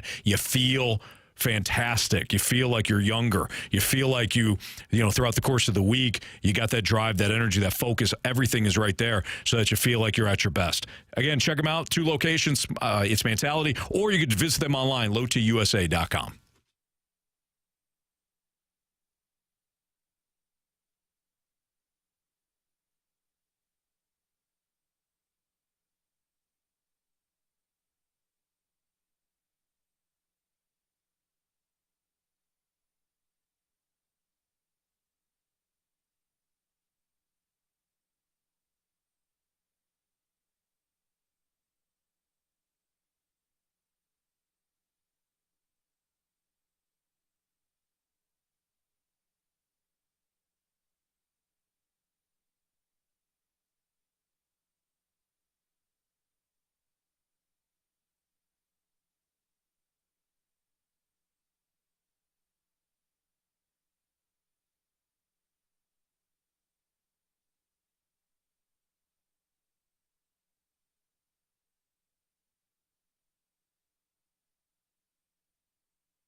101 ESPN Sports Center. I'm Andrew Marsh. It's time for a Sports Center update brought to you by Saliga Heating and Cooling. The Blues pick up a 3-2 victory over the Tampa Bay Lightning last night.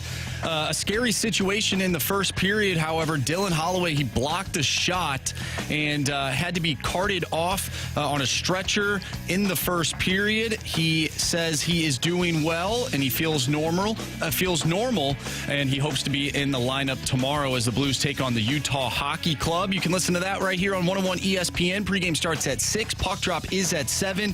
We dove more into the Holloway injury at the beginning of the show. Jamie joined the show. If you missed that, make sure you go to 101ESPN.com or check out the free 101 mobile app. And that app is brought to you by Schaefer Door Company. And just head to the podcast page. You'll find all of our interviews, full shows there. And that's all brought to you by Dobbs Tire and Auto Centers. We talked about the college football playoff rankings. Oregon is number 1, Ohio State number 2, Georgia at 3, and Miami at 4. We'll dive more into the college football playoff, but we're going to get back into the Cardinals as Jesse Rogers tweeted out that Willson Contreras will be moving to first base. So get your thoughts into the Air Comfort Service text line. We'll discuss that next right here in the Fast Lane. I'm Andrew Marsh, and the Sports Center update is brought to you by Saliga Heating and Cooling, an independent American Standard heating and air conditioning dealer.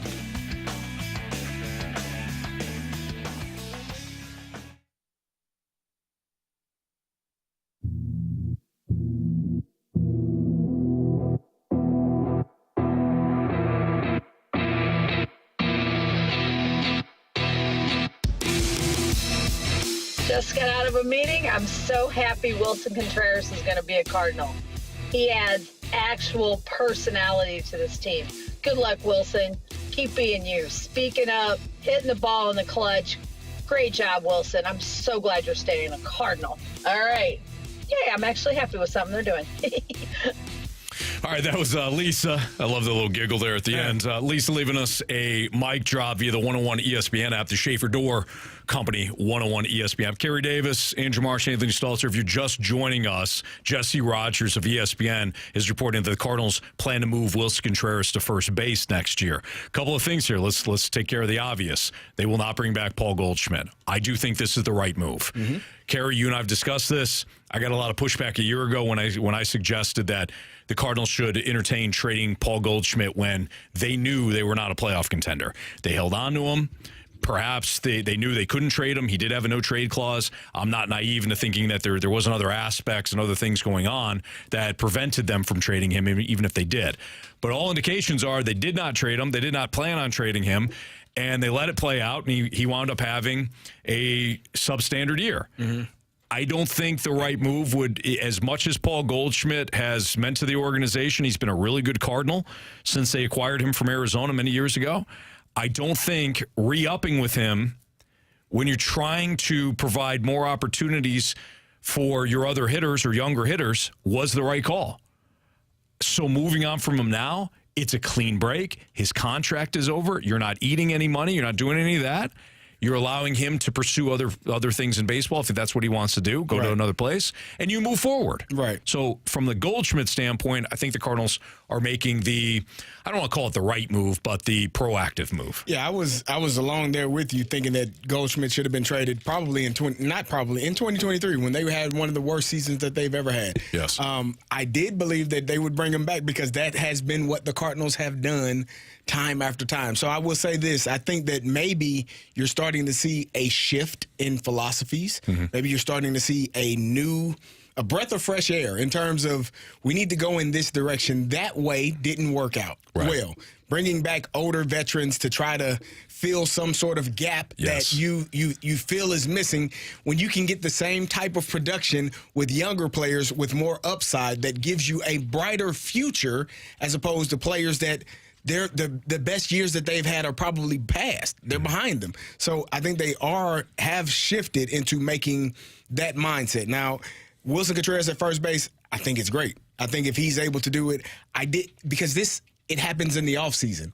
Like when we went through that whole ordeal in 2023 of, he's going to play the outfield now, talking about Contreras, in the middle of the season, like we just woke up one day and said, yeah, we're going to put him in the outfield. He's not catching it. Who the hell decided that? Yeah. That's not how We've watched Jordan Walker for a year and a half try to figure out how to play the outfield during the season, having an off season. That's not how that works. Yeah. You have to have time to learn, work on, practice the different things that come with playing another position when you've been primarily one position your entire career. So now that they've made this decision to go in that direction, he has an entire offseason, hopefully has already started working on that. Hopefully he takes that and is willing to do it and is accepting it and not doing it begrudgingly. Like, he's willing to go there and play that position. And I think he's going to have success. He's that power-hitting first baseman that you didn't have that last year, that you needed at the corner infield spot. You have that now.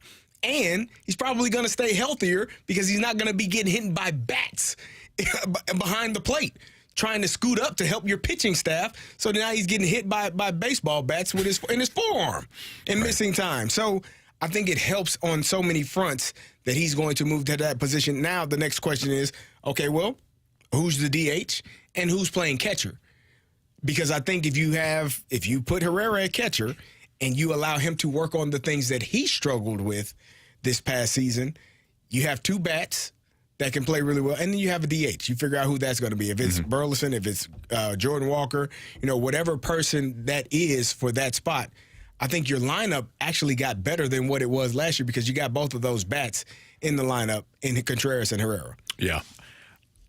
I don't think the plan should be to go with Ivan Herrera as the catcher next year or Pedro Pages. I really don't. I think that's a mistake. I don't think that Ivan Herrera is going to, in one offseason, learn what he needs to do to control runners and things like that. I maybe I'm being naive on this, or maybe I'm being negative with it or skeptical, but call it what it is, man. I don't think they should roll with Ivan Herrera next year. I think they should sign a veteran catcher. You're going to have young guys in the rotation next year. You need somebody that can control the running game and can manage this pitching staff. With the help, of course, of some of your veteran guys in Sonny Gray and Eric Fetty. And if Miles Michael is still around, great. But I do not think Ivan Herrera is ready to be a full-time catcher. If the Cardinals believe that, man, you're going to have some issues next year. So, you cannot go into next year with Ivan Herrera and Pedro Pages. I don't care if it's a retool year or whatever. You cannot go into next year assuming you're going to get 162 games split up between those two. I think that they would. I think if you go out and get another catcher, you're putting yourself in the same position. You got three catchers now. Or are you moving on from one? I'm moving on from one. Nah.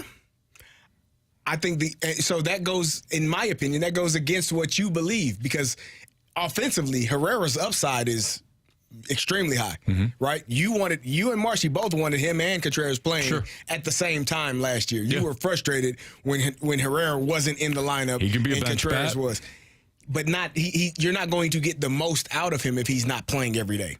Because what he may lack behind the plate, when he's at the plate, he provides. So I think it's, six in one hand, half a dozen in the other. Which one is more important? I think if you give him time and actually work with him, if the Cardinals are on this development kick, we're going to evaluate, but we're going to develop players. That's not just minor league players. That's the players you have on your current roster as well. Develop them to become better major league players. You're not a finished product when you make it to the NFL or to the major leagues or to the NHL. You're not complete.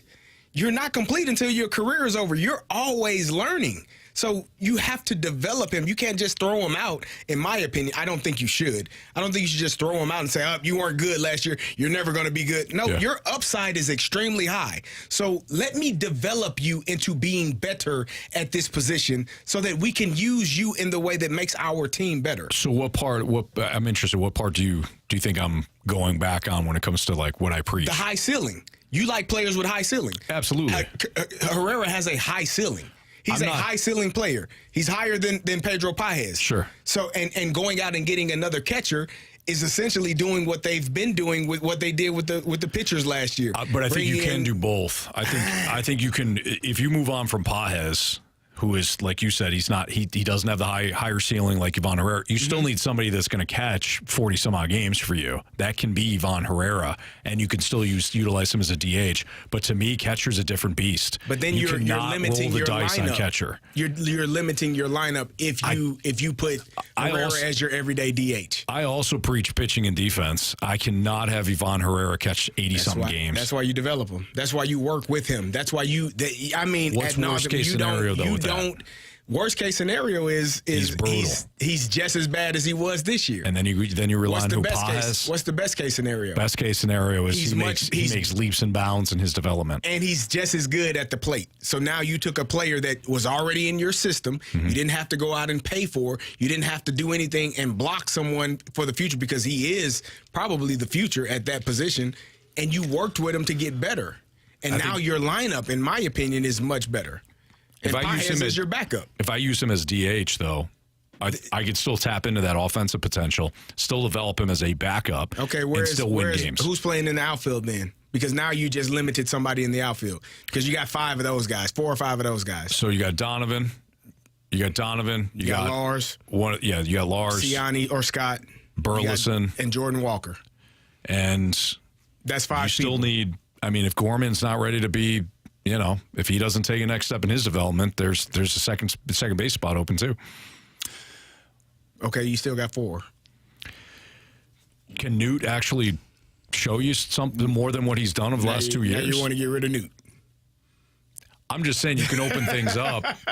Burleson's earned an everyday spot. Right. Donovan has earned an everyday spot. He's probably your everyday DH if you allow Contreras to play catcher. I'm sorry, Herrera to play catcher and Contreras to play first base. Like, he's probably your everyday, and your lineup is now I'm not saying stagnant. You know who's playing where. That's one of the main complaints we've had over the last couple. Who's on first? Sure. Who's playing where? Who's batting where?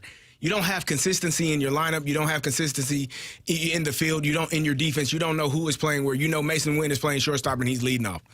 That's all you know. That was a gimme. Every day we did the lineup game after the first month and a half of the season.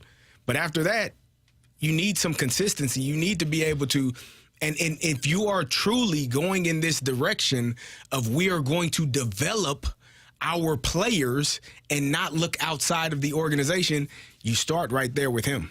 And you give him an opportunity to say, hey, this is yours. We're going to work with you. We're going to develop. We're going to make you the best player you can be at this position.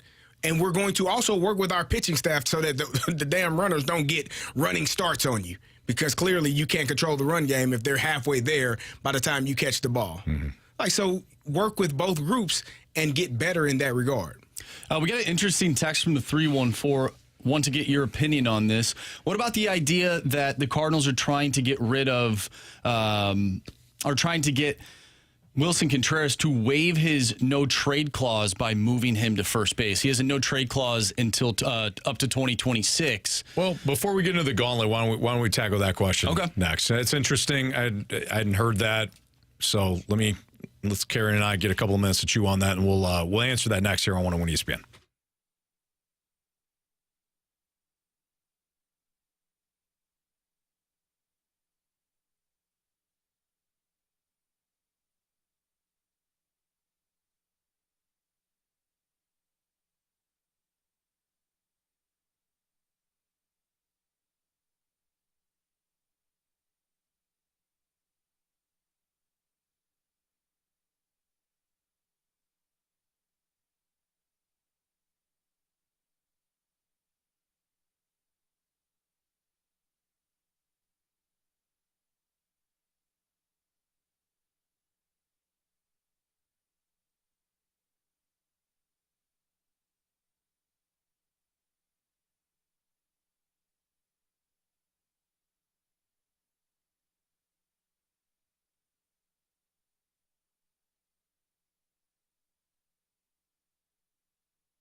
Marsh, I know we got this question toward the end of the last segment. We were talking about Willson Contreras being moved to first base, and it was a question that was kind of rooted in like the Cardinals maybe doing this for alternative motives.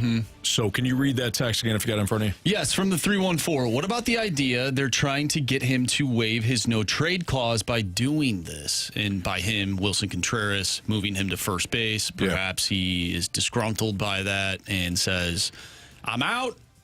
I'm going to waive the no-trade clause. Sure. Send me somewhere else. I think it's a risk that doesn't have a good payoff because even if he were to say, even if the Cardinals wanted to, let's just say, upset Willson Contreras again and have him waive his no-trade clause, you're still banking on teams being interested in absorbing that contract. And there are other teams. Let's not forget, there wasn't a whole lot of teams that were ready to, lined up ready to take him on as a catcher. He was kind of the perfect fit for the Cardinals because he was going to replace Yadier Molina. He was willing to do so. He is somebody that had a track record. He had the World Series ring and all that. And he had so much respect for Yachty and the Cardinals organization. Again, it just wound up being a perfect fit. I don't know if he's a fit for most teams in Major League Baseball. Who's to say that a team wouldn't be interested in moving him to first base as it is? So I think it's too big of a risk. I think this is what it is. They want to move on from him as a catcher. They're moving him to first base, not unlike a lot of other teams have done so with their catchers as they get older. As they get older. So here's my opinion on it. I don't think Willson Contreras doesn't strike me as I'm taking my ball and running and going home. Like, he is the opposite of what this team has been, in my opinion, over the last few years. He's not soft. He's not timid. He's not afraid. He's going to meet, things head on, not in a confrontational way, but a challenge. I don't care about it. I will take that challenge.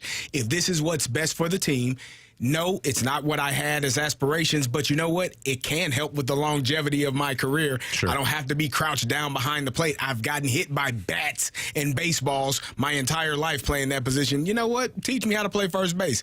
And all I have to do is catch the ball when it's thrown to me. Hopefully my pitcher covers first base, talking to you, Garrett Cole, and then I can get a guy. I was just saying, I'm sorry. Then I can get a guy out, right? I can do that. And he's not, to me, in my opinion, watching how he managed the 2023 season and all of the things that went through and went on, watching how he managed the 2024 season with all of the injuries. That man just showed up and went to work.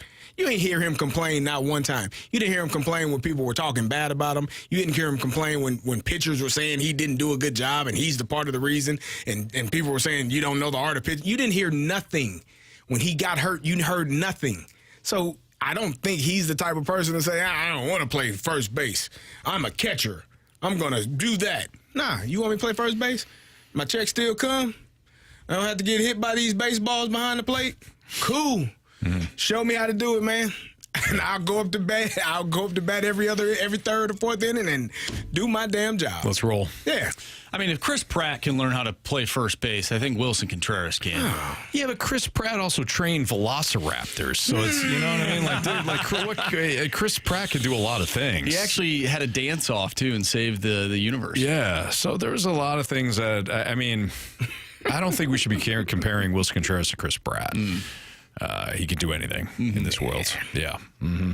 When you can train and in other worlds. I was going to say in other worlds as well. Yeah, absolutely. And in the future, too, apparently. I don't know if you've seen the movie or the documentary, the Tomorrow War or whatever that movie was called. No, I haven't seen that doc. Yeah, I've seen him in other things. A lot of other things. He's a hell of a guy overall.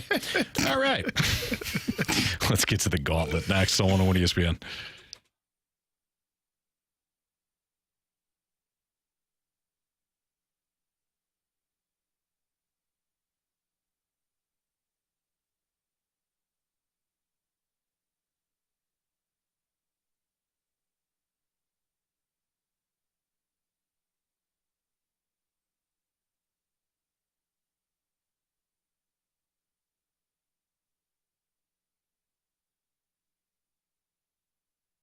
It's always nice to sit with my wife, Kristen, and say, okay, we got Christmas coming up. We got Thanksgiving coming up. We got all these different holidays. What should we do? What should we do with the family? And then we check the Missouri Athletic Club. They send out, their bulletin, and a lot of times we'll flip through it and see what events they have. Or if I'm going down to the Missouri Athletic Club, the West Clubhouse to go to the gym, or, go to the business center, use their business center, I always check to see what's going on, whether it's trunk or treat or, breakfast with Santa or, even a Christmas Eve dinner. They always have something for the family. That's one of the many reasons we love being club members of the Missouri Athletic Club. That's my MAC.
Warriors. 4 categories, 1 challenger.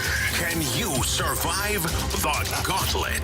Brought to you by Blue Note Roofing. Roofing, siding, and gutters. Visit BlueNoteRoofingSTL.com for a free inspection.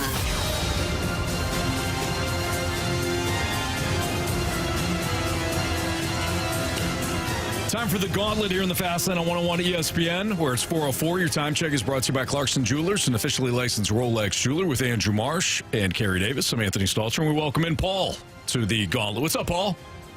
Not much. How y'all doing tonight? We're doing really good. We're doing really good. Appreciate you playing. Thanks for listening. Who would you like to take on? Would you like to take on Marsh, Carey, or me? Let's go with CD. He's a popular option lately. Carey Davis. All right, Paul. Good luck. How's it feel to be hunted constantly? Do you feel good about that? Like, a lot of people pick you first. I don't know if I should be. I don't know how I should feel. I don't know if it's because they think they can beat me or they just want to take on me. I don't know how to feel. It makes me feel like I'm the easiest one and they want to get me out of the way, or maybe I'm the hardest one and they get past me, then you guys are. I don't know. Carey, you've done the gauntlet 80 times. You are 50-30. Let's look at the comparables here. Anthony, you are 41-13. So if we do the math there, that is what, 54? Wow. 54 times. Wow. Jamie's 32-12, and I am 26-11. 50-30. 80? That's 80 times. This year. This year. This year. By the way, Marsh, I love that you have all these stats, dude. It's awesome. It's perfect. Here is the breakdown of Carey. Baseball 9-5, hockey 8-7, football 18-7, random 15-11. Okay. Winning Well, record. hey, All right, here we Paul. go. 81 times now, right? Right. This is the 81st time Carey has been challenged Good luck. in the gauntlet. All right, so Carey's making his way into the cone of silence. Paul, go ahead and tell Marsh to spin that wheel. I think that was a spin that wheel. Paul, what are you hoping for, man? Anything but hockey, because CD seems to switch sports on himself. There you go. All right, anything but hockey. Do we have hockey? No, we do not. We have football today. How do you feel about foosball? 2 days in a row, maybe I'll get him again live today. Okay, there you go. Oh, did you beat him yesterday? I did. Okay. I'm always interested. I like when people come on and they're like, it's a little different when it's live. Does it feel different live? A little bit, but when you get Fastlane by BT back in the day, it doesn't really hurt that bad anymore. Okay. There you go. All right, Paul, here we go. Each question is worth 2 points unless you ask for the options. If you ask for the options, those questions become worth 1 point. Are you ready? Let's do it. Aside from Andy Reid, which active head coach in the NFL has the most career wins? Again, aside from Andy Reid, which active head coach in the NFL has the most career wins? Let me get the options on that one. John Harbaugh, Mike McCarthy, Mike Tomlin. Let's go with Tomlin. Final answer? Final answer. Question number 2. Through 9 weeks in the NFL, which team leads the league with 13 interceptions? Zara would be Carolina. Defensive interceptions. What was that? We're looking for the defense. Yeah. So what team leads the league in 13 interceptions in terms of it as a defense? Gotcha. Let me get the options on it then. Your options are the Pittsburgh Steelers, the Detroit Lions, or the Minnesota Vikings. Lions, Vikings. Let's go Vikings. Final answer. All right, Paul. Question 3. In 1990, which Kansas City Chiefs set the all-time record for single sacks in a game, recording 7 sacks against the Seattle Seahawks? I was 5 years old. Options. Okay. Neil Smith, Derek Thomas, Eric Hicks. Hicks sounds good. Let's go with that one. Final answer.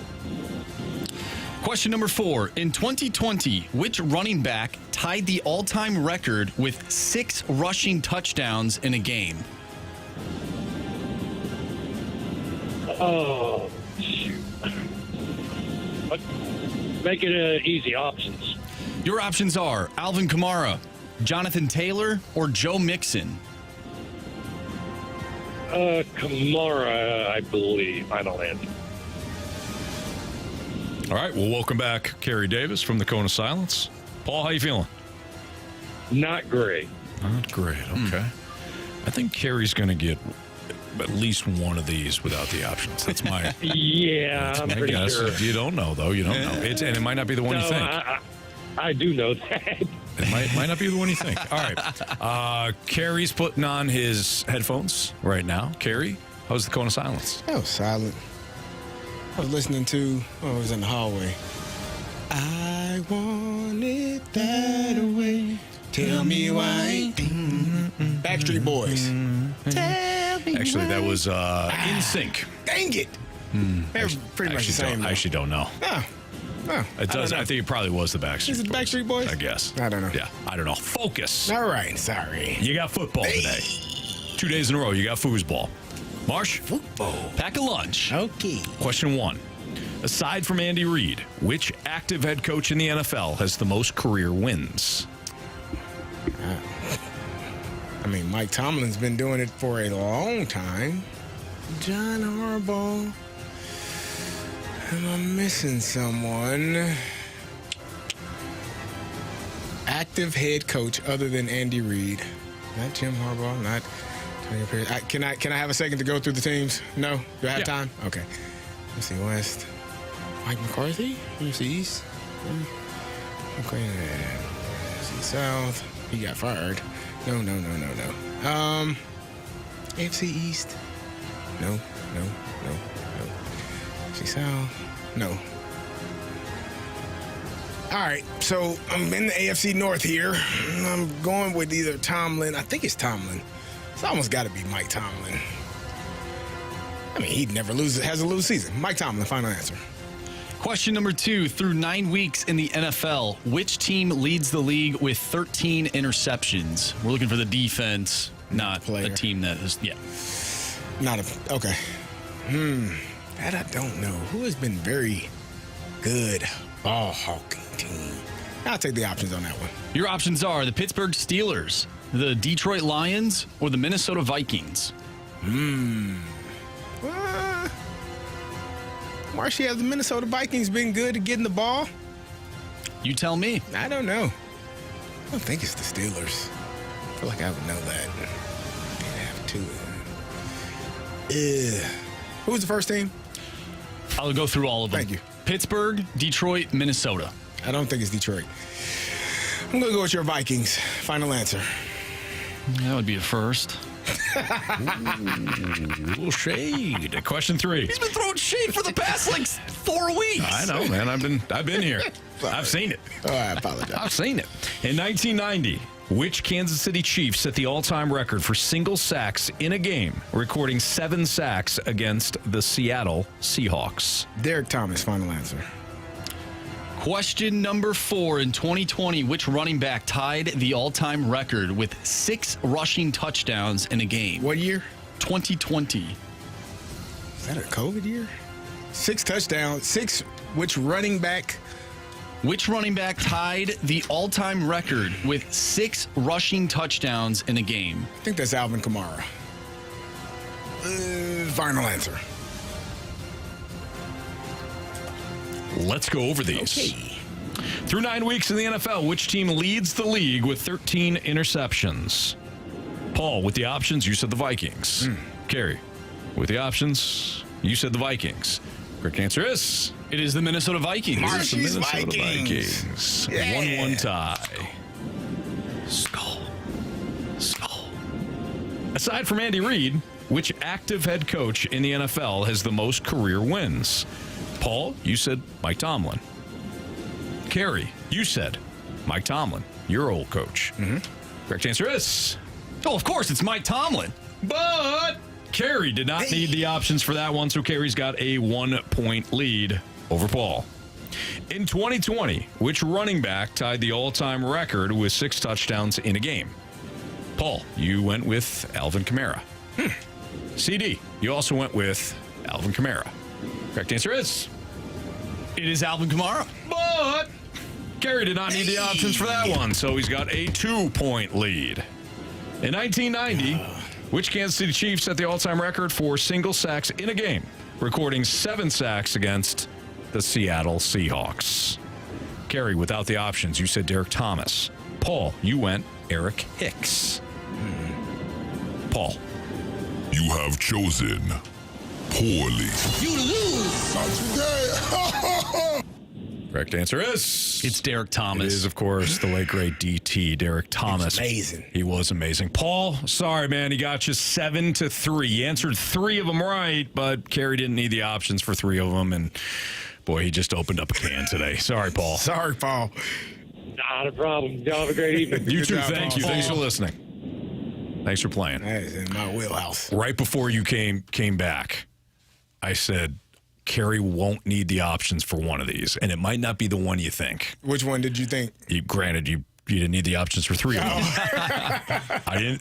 I didn't know if you, but I figured you'd get the Derek Thomas one. Yeah. Like that one. Yep. Like for us, growing up in the 90s, like Derek Thomas. When you said sacks, I was initially like Neil Smith, and then you said 7. I'm like, oh, Derek Thomas. Derek Thomas, Kevin Green. Like those two pass rushers, I think had every sack in the 90s. And then Bruce Smith and a few other guys. Oh, sure. But remember, I think Kevin Green had like a 5-sack game maybe, and then Derek Thomas, or maybe a 6-sack game. And Derek Thomas broke the record. 7th. He was incredible. Awesome. He was incredible. By the way, a lot of the text lines saying that was Creed that sang. That's right. That was Creed.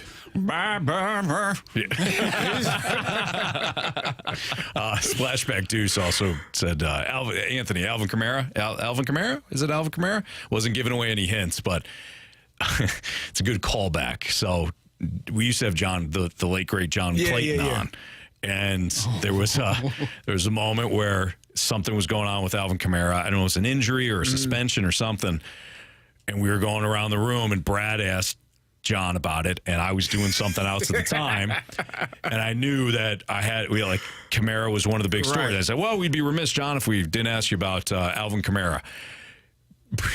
Brad looked at me and he goes, and he gave me one of those looks where I'm like, he asked it. John Clayton, total pro, just went right to the answer. Didn't say, well, like I said. He just whipped up the answer again like nothing ever happened. Yeah. So John was great. Yeah. Well, John was one of the pioneers, man, of NFL reporting. Definitely. So, all right, it's the Fastlane. Good call back there. Splashback Deuce. It's the Fastlane on 101 ESPN. Let's do NFL 4 downs. We also have a couple of 6-packs coming up. So 314-399-9646. If you want to start to throw out some 6-pack questions, you can. If you got anything on the Cardinals, we know Willson Contreras being moved to first base. We'll certainly dive into that a couple more times before the show is over. But we got NFL 4 downs next.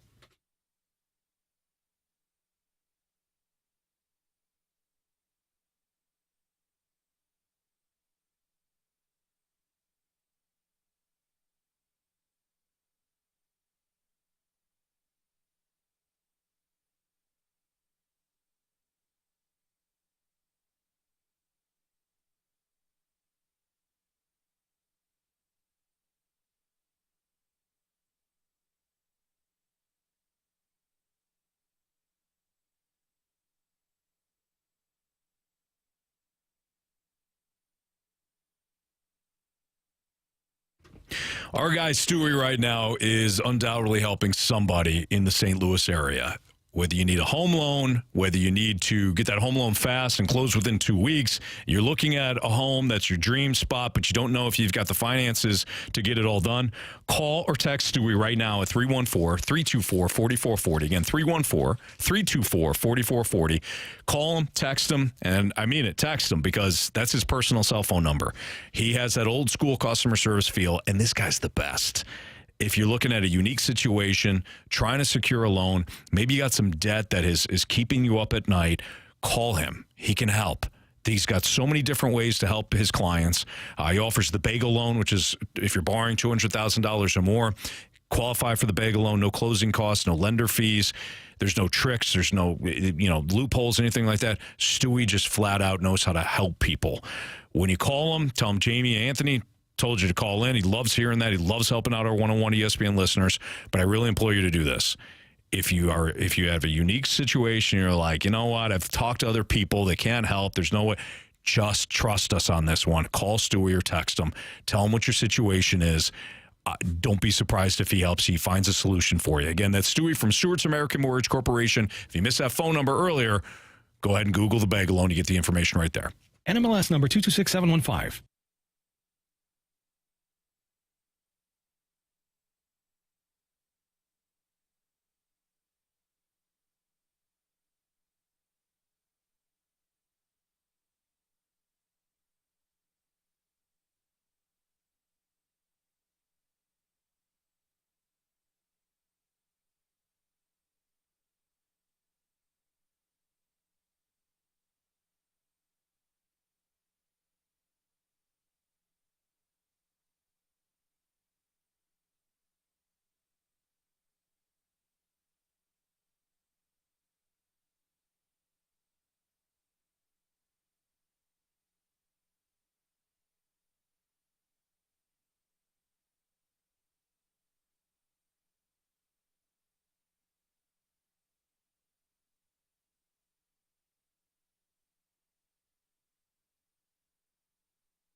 101 ESPN is your home for Blues hockey. And every month during the season, you can register to win tickets to an upcoming Blues game. Enter to score free Blues tickets now at 101ESPN.com or on the 101 app. Brought to you by Ted Drew's, serving original frozen custard since 1929.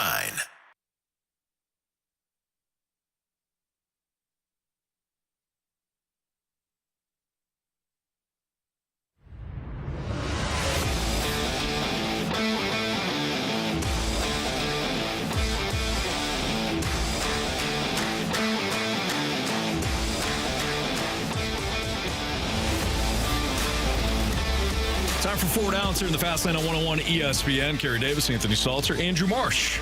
He's got first down for us. First down. All right, gentlemen. Which team is in worst shape beyond this season? Is it the New Orleans Saints or America's team in the Dallas Cowboys? This one's tough, CD, because I think it's 6 and 1, half dozen the other. Yeah. Because you got, on one side, you've got Jerry Jones. You've got a horrible cap situation because Dak Prescott, you were talking about this the other day, Dak Prescott and CeeDee Lamb account for what, 48% of your 46. cap next year? 46? Yep. So two players.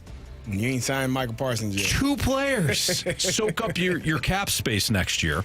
And again, you got Jerry Jones who don't know what he's doing. So that's on one side. On the other side, the Saints cap situation is just as hellish. You have Derek Carr. You can't really get out of that deal for another year. You've got, depleted talent on both sides of the ball. You traded away Marshawn Lattimore. There's no quick fix on either side. I do think, though, it's probably the Cowboys. I think it's the Cowboys because as well. of Jerry Jones. Well, and because of the contract that you gave to Dak. Like, you paid Who gave him. it to him? Jerry Jones. All right. You're right.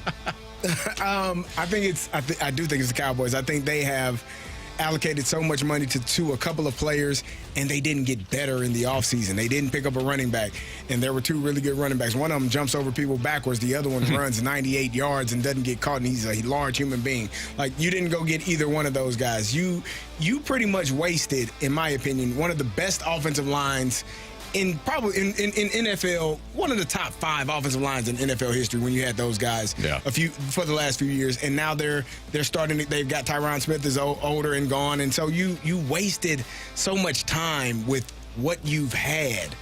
And now you're here and you're not good. Your quarterback is on IR. He's going to be out for the next 4 weeks with a hamstring issue. Like, the Saints already fired their coach. They know what they are. Yeah. They are in a bad situation. Hopefully they can get that corrected. They moved on from Marshawn Lattimore. They are starting to sell pieces and saying, we know that we're going to have to tear this down and start over, preferably in the draft. They're probably going to try to go draft their number one quarterback. The Cowboys got their guy. Whether you think he's good, bad, or indifferent, he's there. Good luck. Like, at least the Saints can try to fix some things in next year's draft and be closer to being better. The Cowboys going to be stuck with this for a while. True. And if Dak doesn't play well, I don't know what to tell you, because you ain't going to be able to let him go. Yeah. And nobody's going to trade for him. Very true. Yeah. You're both screwed. Second down. Well, speaking of the Saints, following the firing of Dennis Allen, who will be the next head coach fired midseason? This one's tough. So, Mike McCarthy. See, I think it's Matt Eberflus. I think they'll give him to the end of the year. Yeah. And let him go. What is it, Black Friday? Yeah. Or Black Monday? Black Monday in the NFL. Yeah. Mm-hmm. Mike McCarthy's a good choice, too. Doug Peterson is another good choice. He's holding on. What about Zach Taylor? I don't think Zach Taylor, yeah. He bought himself some time by going to the Super Bowl. And the Bengals tomorrow night, they have a chance to be 5-5. Like, they start off so slow year after year. And then Joe Burrow, if they were, 6-3 right now, 7-2, he would be in the conversation for MVP. Mm-hmm. He's playing that well. But because you're, 4-5? Like, nobody cares. So I think Zach Taylor is fine. I think it's Doug Peterson. I think it's Mike McCarthy. I think it's eventually Eberflus. If I'm Kevin Stefanski, I wouldn't want to be fired. But if you just said, hey, With Cleveland. Hey, what about me? You want me to stay? I'll throw my hat. I'm over here. Okay. No, we want to keep you. Well, no, you're not. Well, listen. Did you see? Did you guys see? I stuck with Deshaun Watson. Huh? He'd still be playing if he didn't get hurt. I'd still be starting him. Yeah. I don't know what I'm doing. Clearly. What about Brian Daboll? Yeah, that's a good one. I think him and the GM might be gone. Yeah. After watching that Netflix series. What happened, guys? You love those two.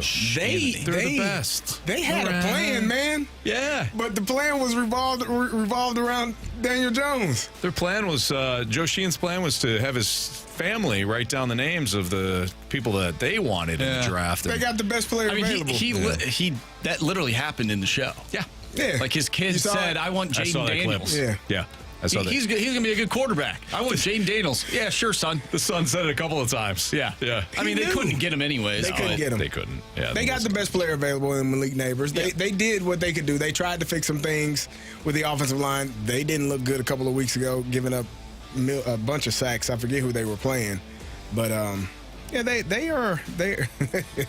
stink, Carey. Yeah. And we were wrong. We were wrong. It might have been the Steelers. They were just getting beat around the edge. That TJ Watt is pretty good, though. Yeah. Third down. Who is your midseason MVP? And if it's Lamar Jackson, who is your second choice? So I do think it's Lamar Jackson. My second choice would be Jared Goff. I think Jared Goff is having an outstanding year. I don't take it away from him that he's got talent around him. Because the whole team is all-pro? Lamar Jackson's got talent around him. But he's not having nearly as good of a season in terms of numbers as Jared Lamar Goff? is. Yes. So Lamar's my MVP. Yeah. If I were to talk about other people, it'd be Jared Goff. I think Jaden Daniels deserves some. I think Jaden Daniels is in that conversation. They are playing. They are playing outstanding. I'm sorry, Carey, I interrupted you, but Squidly, do you guys think Antonio Pierce is on the hot seat? I think he's fine. He just got there. I think you would have to be. I think he has to be on the hot seat. No, because he don't have a quarterback. Like it's if you don't have a quarterback, you really can't put that on the head coach. You got Gardner Minshew and Aiden O'Connell. If they were walking down the street, Gardner, you would probably be able to point him out. Yeah. Aiden O'Connell, I could give you 40 tries and you wouldn't be able to tell me that's the starting quarterback for the Las Vegas Raiders. No. So I don't blame him for that. But what were we saying? I'm sorry. No. So Lamar Jackson MVP. So who do you think is second then? I like Derrick Henry. I do. I know a running back won't get it. I know he won't. I like Saquon as well. Can you have two MVPs on a team? No, you can have an MVP and the Offensive Player of the Year. Mm-hmm. Ask the Rams. It's true. They were really good at a time. They were in St. Louis, Anthony. Man. Many, many moons ago. It's a good team. It's fun to watch. Man, miss those Rams. Man. Jaden Daniels, I'd put up there as well. One of those guys. I just don't think Jared Goff. I think he's doing a great job. You win 50, you score 52 points and you throw for 85 yards.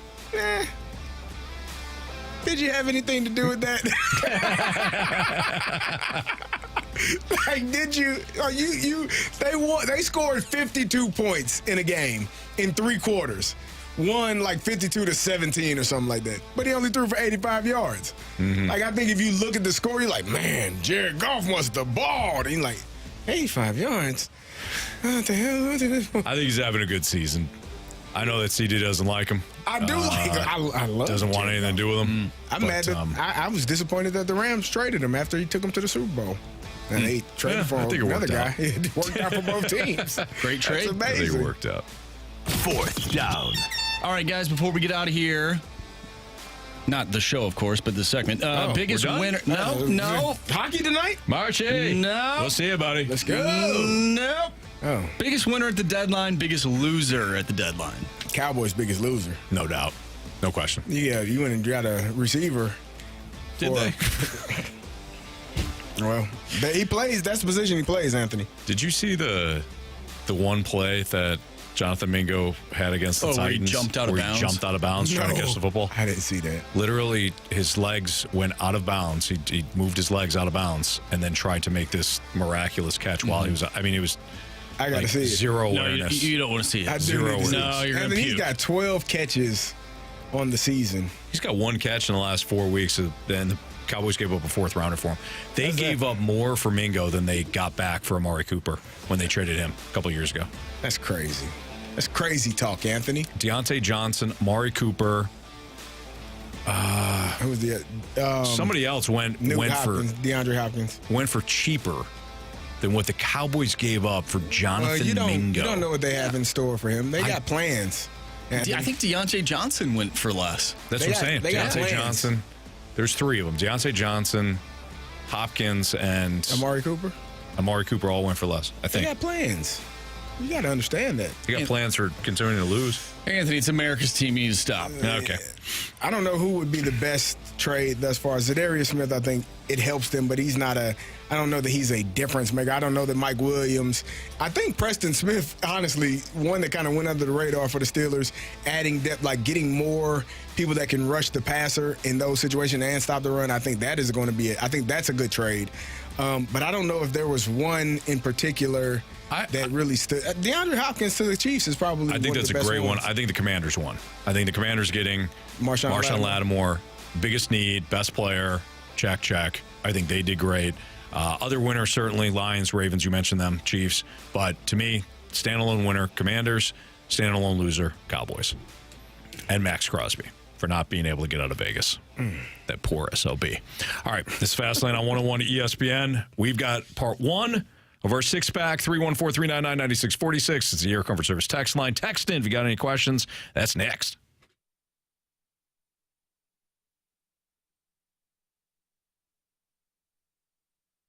Jamie Rivers back with you here, and it's time for another jersey giveaway. This one is awesome. Justin Falk home jersey. Beautiful to add to your collection. You're absolutely going to love it. All you got to do is go to 101ESPN.com or 101 mobile app, register to win, and the winner must be 21 and older, and our giveaway is courtesy of Bud Light. Bud Light, easy to drink, easy to enjoy.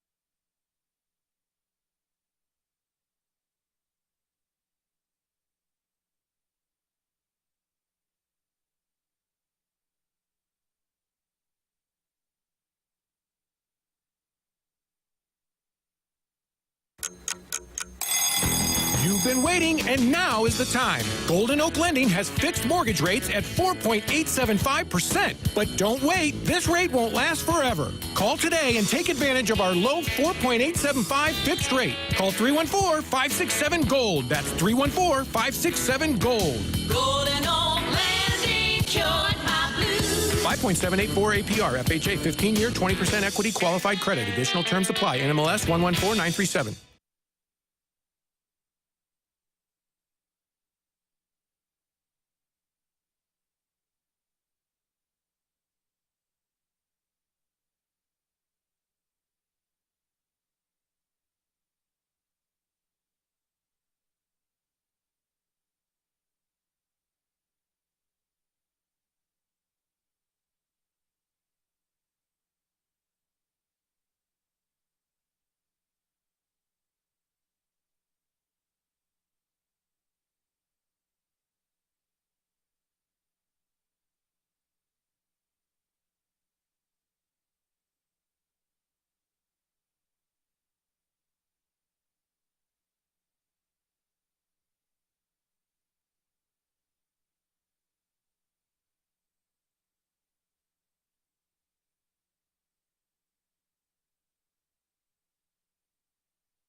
Thinking about selling your home, but not thrilled about going public? Check out Compass's private exclusives with Jeff Lotman. With private exclusives, your home is shown to a select group of serious buyers. No public listing, no days on market, just real offers from real people. Their network connects you with top agents and qualified buyers, so your home gets the attention it deserves without all the fuss. Selling your home can be simple and stress-free with Compass private exclusives because your home is special. Call Jeff Lotman, your Compass agent today to find out more, or visit the Lotman Group online at JEFFLOTTMANN.com.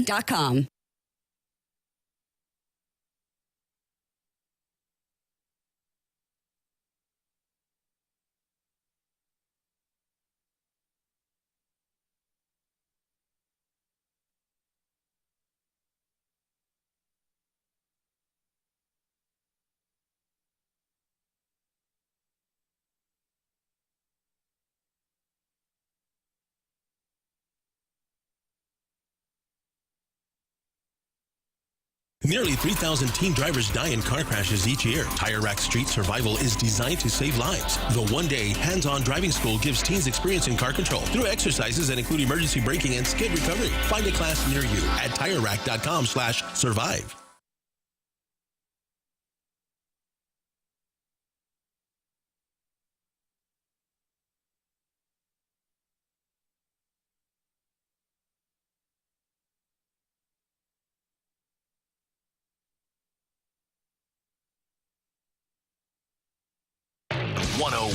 ESPN Sports Center. I'm Andrew Marsh. It's time for a Sports Center update driven by Johnny Londoff Chevrolet and Johnny Londoff Autoplex. Last night, the Blues defeated the Tampa Bay Lightning 3-2. Dylan Holloway, he blocked a shot, ended up being injured, and then was exited off of the ice by a stretcher. He is doing well. It says he feels normal. He hopes to be back in the lineup tomorrow night as the Blues take on the Utah Hockey Club. Pregame starts at 6. Puck drop is at 7.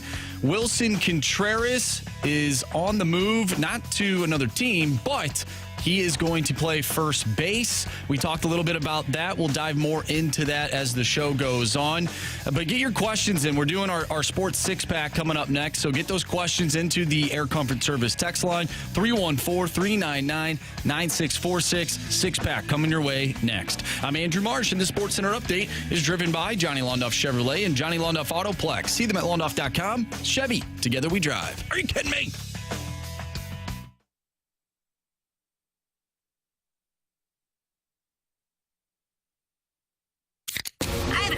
It's time for the Fast Lane to answer your sports questions. I want to ask you a bunch of questions. I want to have them answered immediately. Asking me all these weird questions. Answer the question. Answer the question. Answer me! The Sports Six-Pack is brought to you by Paramount Men's Medical Center. Suffering from ED or PE? Your first treatment is free at ParamountMen'sMedical.com. It's a Fast Lane on 101 ESPN. Carey Davis, Andrew Marshall, Anthony Stalter. Time for your questions via the Air Comfort Service text line, 314-399-9646. Marsh, go. Question number 1. From the 618, what do you think the Cardinals lineup looks like now with Willson moving to first? Willson. All right, Anthony. Lineup game? Yeah, lineup game. Let's do it. Right. Wow. Mason Wynn. Mason Wynn leading off, playing short. Oh, goodness. We're doing Burleson here. What position? I don't know. Just put him second. All right. Burley. Wilson? Batting third? Who's your cleanup hitter? I haven't gotten that far, sir. No, Otto.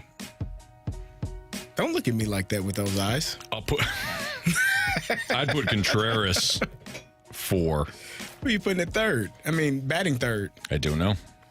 Well, you have a problem here, Anthony. That's it. I give up. Yeah. Yes, you do. All right, who's playing? How about Arenado third? Well, hold on. Brendan Donovan's your cleanup hitter. He was Ollie's, but we're getting out of that. Last time I checked, Ollie's still the manager.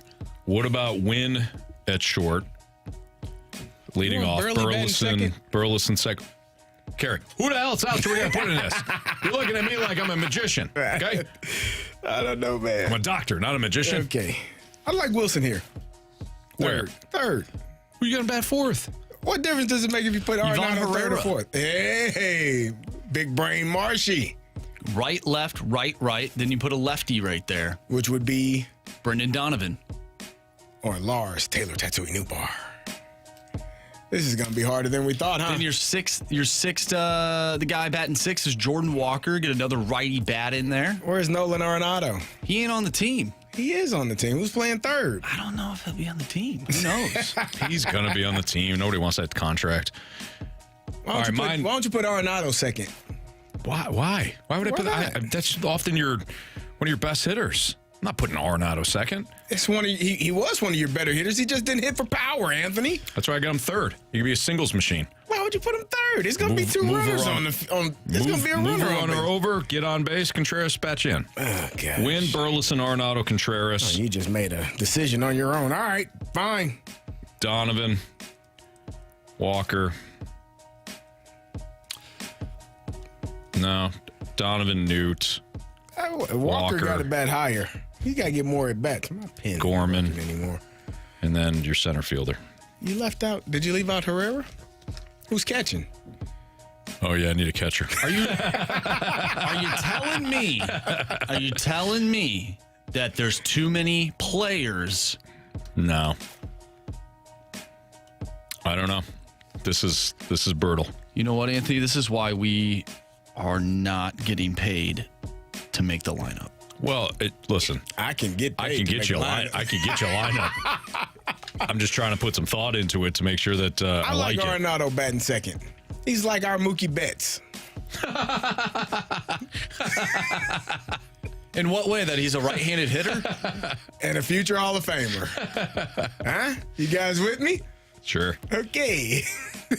That's hilarious. All right. Carey, you're funny. You're funny. I got my vet catcher hitting seventh. Gorman be eighth.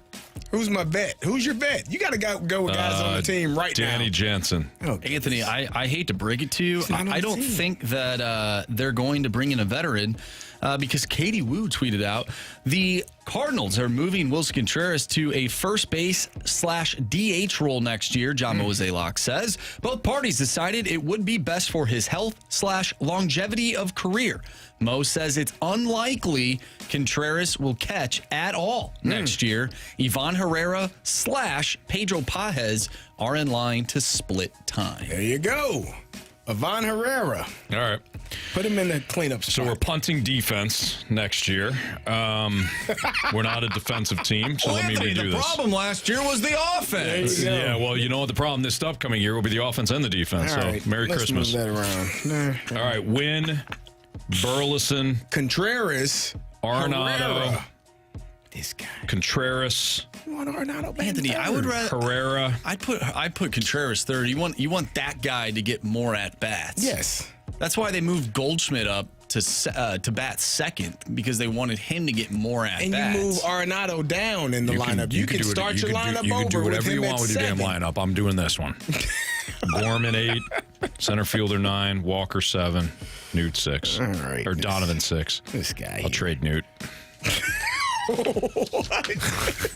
Just getting rid of people left and right? Oh, yeah, I'll trade Newt for that catcher we need. Oh, my goodness. They just said they don't need a catcher. Yeah, I know what they said. They're the team that makes the I know what they said. I'm telling you what I say. Oh, goodness gracious. This is awful. This season hasn't even started yet, Anthony. Anthony, they're going to a rebuild, retool. They reboot. I don't know if they need the veteran catcher. Would it be best for the team? Probably, but... You say that to me. You remember that you said that. Because I don't want to hear any complaining next year when you can't throw out runners, Marsh. I'm not saying that I don't want the catcher. I don't want to hear your mouth during the season. You're not listening to me. When you can't throw out a runner. Anthony. I'm upset. Clearly. He's very upset. What's your lineup? All right, so I went. Let's see. All right, I liked Marshy's idea. So I got Wynn, Burley as your DH, Contreras as your first baseman, Herrera as your catcher. I'm splitting between. I think I want to have Arenado batting fifth. It's a good spot. And then I got Walker batting 6th with the possibility of those two flipping at some point. Right fielder. I got Donnie batting 7th. I got Lars batting 8th. And I got Siani/Scott batting 9th. I think that lineup is a little too heavy right-handed in the middle of your lineup. You know what? I don't know what to tell you.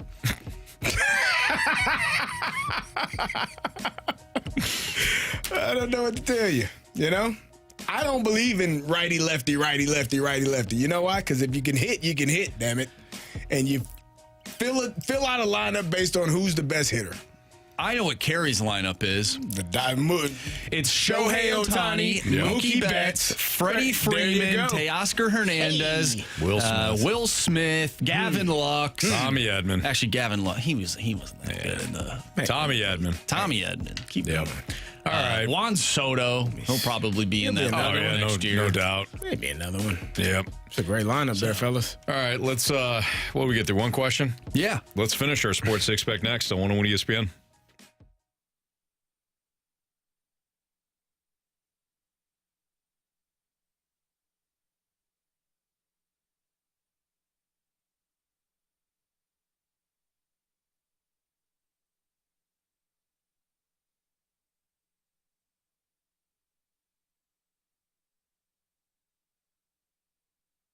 Happy Roof Company, they got to be your first call if you're dealing with any sort of leaking roof situation. You know, over the last couple of days, with all the rain that we got, if you're dealing with a problem, Happy Roof Company, they got to be your first call. They'll have somebody to come out, look at your issue within 24 hours of when you call, 314-665-3001. Maybe you don't have a leaky roof. Maybe you got an old roof or an ugly roof, and you're tired of looking at it. Happy Roof Company, they can help you with a new roof. They only use superior high-end products. They got the 10-year labor warranty on all shingle roofs. They have over 50 years combined experience in roofing, siding, and gutters, and they've got financing options available. Maybe you're dealing with a damaged roof, and you try to get the insurance company to, pay you for it, and all of a sudden your claim got denied, but you're looking around and all your neighbors are getting new roofs. Call the Happy Roof Company. They work well with insurance companies. They have free estimates with competitive pricing, cost-effective solutions on flat roofing and metal roofings, and an A+ rating with the BBB.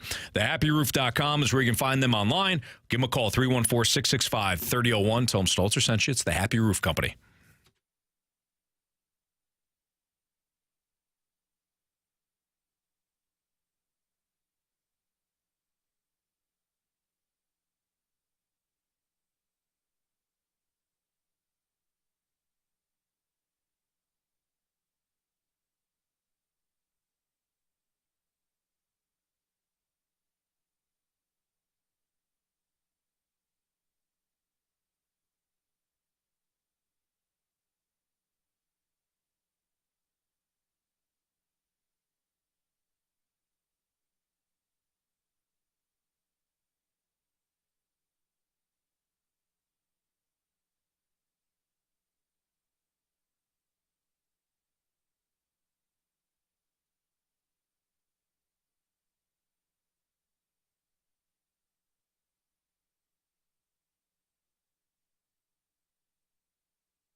time for the Fast Lane to answer your sports questions. I want to ask you a bunch of questions. And I want to have them answered immediately. Asking me all these weird questions. Answer the question. Answer the question. Answer me! The Sports Six-Pack is brought to you by Paramount Men's Medical Center. Suffering from ED or PE? Your first treatment is free at ParamountMen'sMedical.com. All right, we continue our Sports Six-Pack with question 2, please. Question number 2. From the 618. How about those Central Michigan Chippewas? Hey. Fire up chips, baby. They won? They covered. Oh, okay. That's Good teams win. Great teams cover. Okay. Yeah. How many times have the Chiefs covered this year? They are, I believe, 7. What's the record? 8-0? Mm-hmm. I think they're 6-2 against the number. They did not cover against Tampa, and they did not cover against the Raiders. But I think before that, they were 6-0 against the number. I think. Either way, they've got a positive ATS record. Were you thinking that they hadn't been covering? Is that where you asked that question? Genuinely curious. My bad. They're 5-3 against the number. I was going to say 4-3, yeah. 5-3. They lost. They did not cover against the Bucs, the Raiders, or the Bengals earlier in the year when they only won by 1. Who is the best team against the spread? The number 1 team against the number is, let's see here. Well, this is not going to surprise you, but do you want to play the guessing game? Is it the Lions? The Lions are not the best team against, well, they're one of them. Against the spread this year? Yep. Let me see. So it won't surprise us? Nope. So it's a good team. The command. It won't surprise us. Buffalo Bills. I guess by percentage, the Lions are. They're 7-1 against the number. The Buffalo Bills, no. It's not Pittsburgh. Nope. The Commanders. They're 6-2. The Commanders are 7-1. Oh. Yeah. Oh, so we got a push in there. Yeah. So, again, technically the Lions would be That sounds like your top ATS three teams, playoff teams there. You know who's 7-2 against the number? This will surprise you.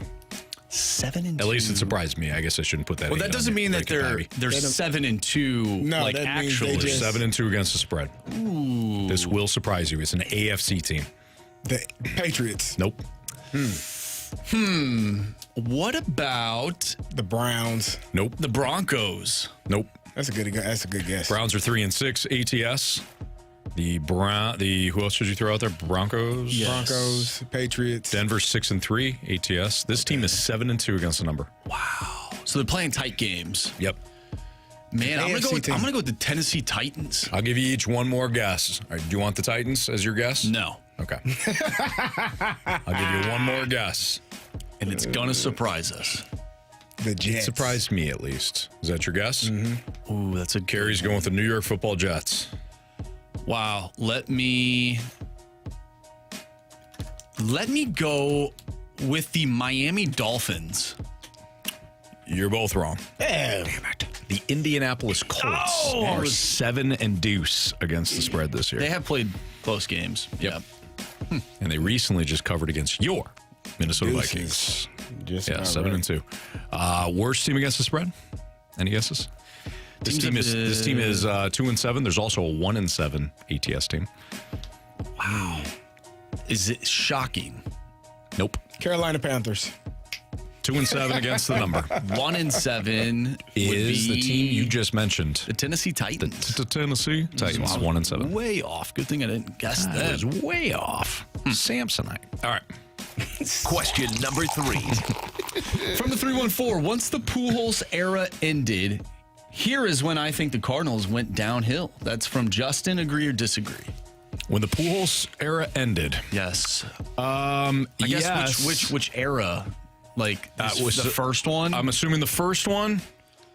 I would say yes, but that also coincided with Tony La Russa and Dave Duncan stepping away. But I don't even know if I'd agree with that. Can't be Like the they went to the first one. World Series. They went to the World Series. I think though that if you really look Like at a the carryover? way things, maybe not from an on-field standpoint, but I think the Cardinals lost their way when Tony La Russa retired. Oh, yeah. When Dave Duncan retired and Albert went to L.A. 2012? You still had Yachty. You still had Waino. You still had key pieces there. And Mike Matheny did an admirable job. But I think the problems that we're seeing now, some of the lack of attention to detail, falling behind, from a competitive standpoint, it's more La Russa and Dave Duncan. I think from a philosophy yes. I think Yachty or Molina masked a lot of issues for you. I said that last week. I think that, and not just from a catching standpoint. I'm talking about like the mentality, playing that hard 9, winning at all costs, doing things the right way, attention to detail. I think for the front office got away from that. I think they stopped modeling that behavior from, and you tried. Like, I can't imagine Jason Isringhausen is not doing it the right way when he models for young players. But if you don't have that consistent message all the way through like you used to have, I think problems exist. You're telling me that the Cardinals got worse when all their Hall of Fame players and coaches left? Yes. Wow. Marshy. That's exactly what you're Marsh. saying. I don't know why you gotta be a jerk about it, but yes. I'm not being a jerk. I'm just stating the obvious. I heard you. I heard what you said. And you know what? I'm done with this. We're cutting the Sports Six-Pack off. I have a really good question. Go ahead. Question number 4. From the 661 with that excellent musical segment in the Gauntlet. If forced to perform at a karaoke bar, what song are you guys going with? Boyz II Men. Loser. End of the road. Oh wow, you're gonna serenade. You're gonna serenade the crowd. Yeah.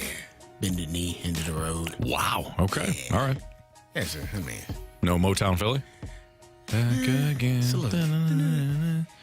Doing a little East Coast swing.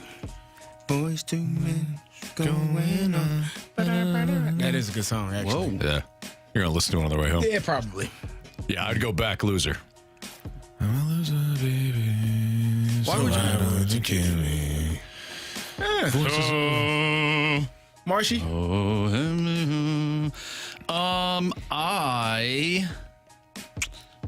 would I go with? Maybe an original for you.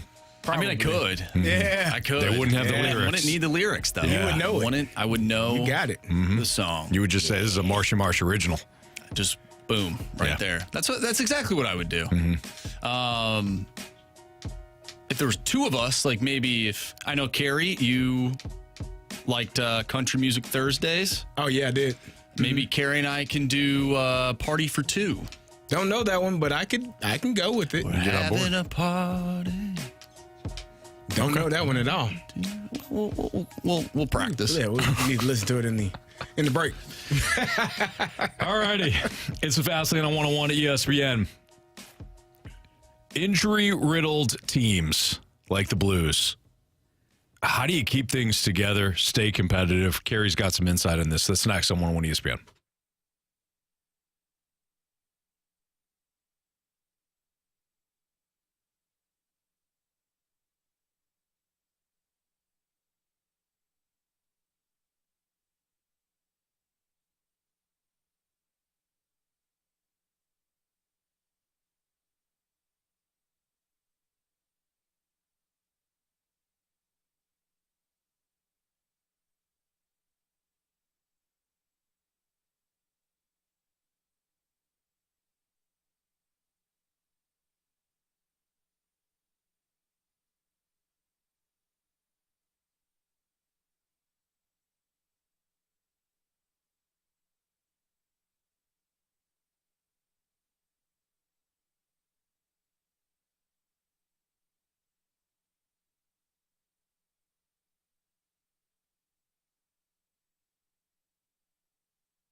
5:04, your time check is brought to you by Clarkson Jewelers, an officially licensed Rolex jeweler with Carey Davis, Andrew Marsh. I'm Anthony Stalter. Appreciate everybody tuned in for the final hour of the show.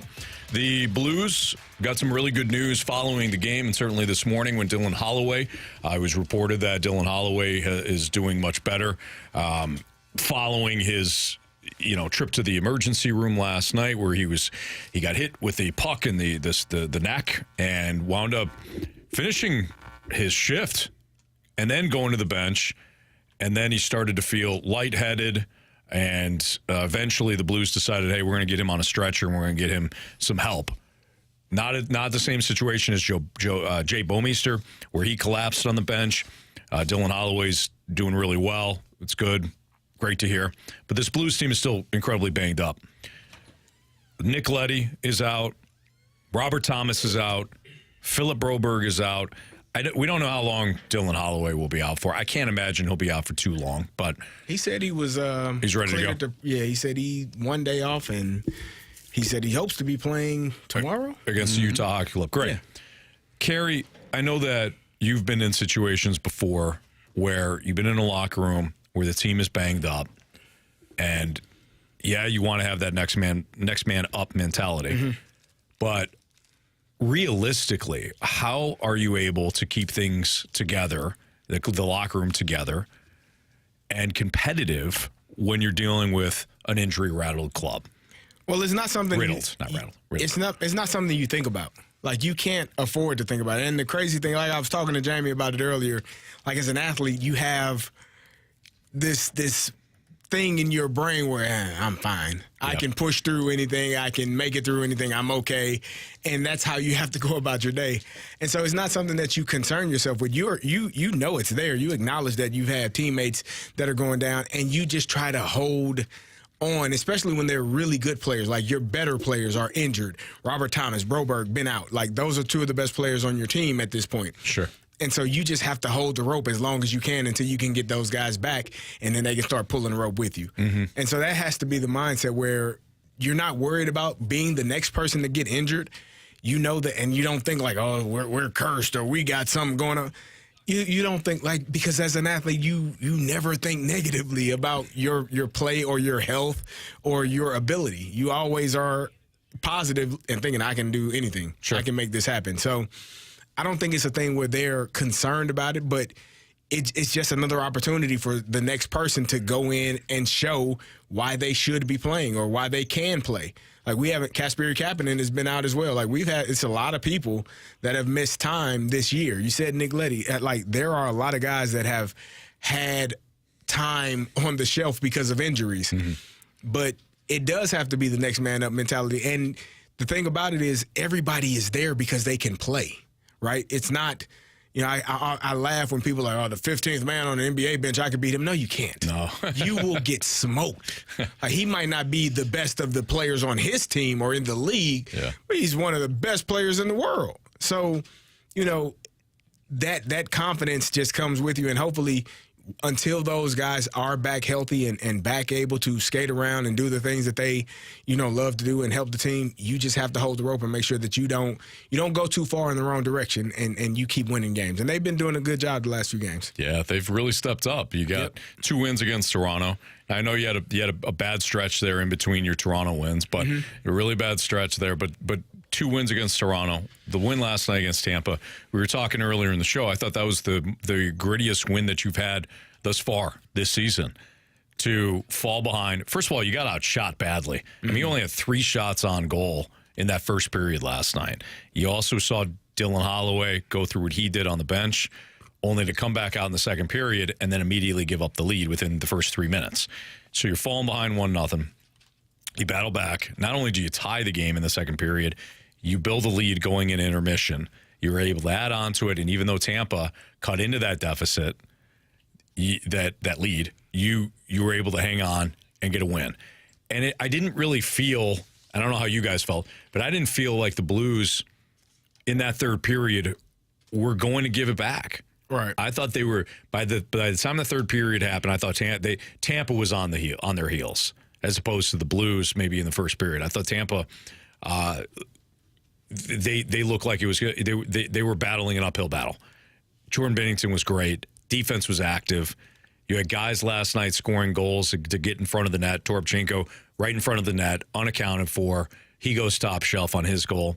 You had the one turnover that you're able to capitalize on. Jordan Kyrou scores on that. I thought the Blues played really well last night, despite being down so many guys.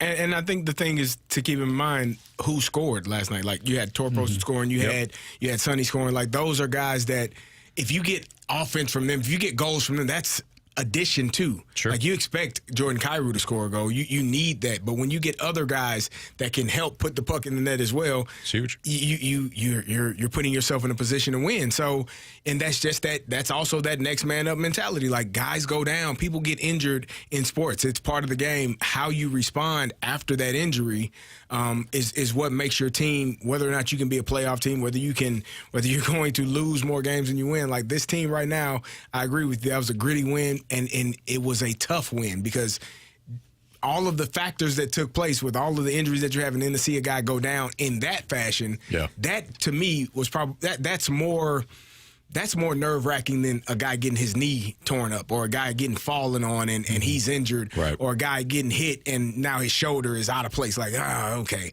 Like, that comes with it. Sure. But when you see a guy have to be carted off on a stretcher on the bench, that scares the hell out of you as a teammate. That's more real life than just the sport. So, to be able to find out he was okay, obviously, and bounce back and win that game, that's huge for them. Yeah. Do you think that and we talked about this a lot last year about the Blues, like, playing down to their opponent and playing good games against good opponents. Do you think that's the trend so far this season, or are we separating it? I know it's still pretty early on in the year, so, like, we probably need a little bit more of a sample size. Yeah, I think right now you're still playing up and down in your competition. I mean, you lose to the Habs. Who was the other? You had the three games. Was it the Flyers, the Habs, in Ottawa? Ottawa. You beat the Sharks this time around, so that was good. Barely. How you feel about that? Good. It was a great comeback for the Blues. You're good with that? Absolutely. Yeah. You sure? I'm positive. Okay. So yeah, I guess it's too early. It's too early. But I think they have punched up. You beat the Lightning. You beat the Maple Leafs twice. Even the Kraken playing very well. You were on the road. You're on the road. Their home opener, like, that's another 2-goal lead that you or 2-goal deficit that you had. That you battled back. I think they've punched up this year, but probably too early to determine whether or not they're playing up and down. Right. They just punch people straight in the face. Damn right. You stand on the same level and just I love that out of this team. Like, I know we kind of joked about Pavel Buchnevich getting into a scrap, but, like, I love seeing that. Yeah. I want hockey to be tough again. I love it. You want the fights? Of course I want the fights. And I'm not just one of those fans who DLW 1904 says beat the Canes too. Yeah. And they had a hell of a second period in that game too. One of the best teams in hockey. The Carolina Hurricanes. Anyways, I'm not a fan where I'm like, I just want to go to the games for the fights. Like, but, like, when this team starts to be more physical, and we talked about Jordan Binnington and why he had to be that presence. You don't want that out of your goaltender. To see other guys, step up and start doing things from a physicality standpoint. Jamie talked about Braden Shen sort of setting the tone against the Toronto Maple Leafs at home. Like, it's stuff like that really gets your team energized, especially when you don't have, a few of your best players in the lineup. Definitely. Like, that's the energy that you need to ride through a full 60. That's Andrew Marsh. That's Carey Davis. I'm Anthony Stalter. The college football playoff rankings were released last night. Which team do we have circled as the one that can upset the apple cart the most, either in the top 12 or the top 25? Carey likes Mizzou. That's next on 101 ESPN.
If you're looking for a new vehicle for yourself, or maybe a pre-owned vehicle for yourself or somebody else within the family, you got to check out Auto Center's Nissan Herculaneum. They have over 700 vehicles all in one location. We're talking about new and used vehicles all in one spot out in Herculaneum. It's the largest and the best used selection in St. Louis. So you're bound to find the perfect ride and the perfect budget for your lifestyle. So when it comes to the vehicles, we're talking about brand new Nissan Kicks, priced around $20,000. Brand new Nissan Sentras, now priced around $23,000, both with low payment options for all credit types. So if you're dealing with any sort of financial issues, maybe you're a first-time credit borrower, maybe you're somebody that's got some debt that you got to clear up. If you need a car, Auto Center's Nissan Herculaneum, they will find a way to finance it. Low finance rates available right now, like 0% APR on Pathfinders and Rogues, 0.9% APR on Frontier, plus no payments for 3 months available on select new Nissans. It's all available. Check them out online at autocentersnissan.com, or when you head down to Herculaneum, tell them Stalter sent you. It's Auto Center's Nissan.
College football playoff rankings were released last night. We talked a little bit about the rankings, the top 12.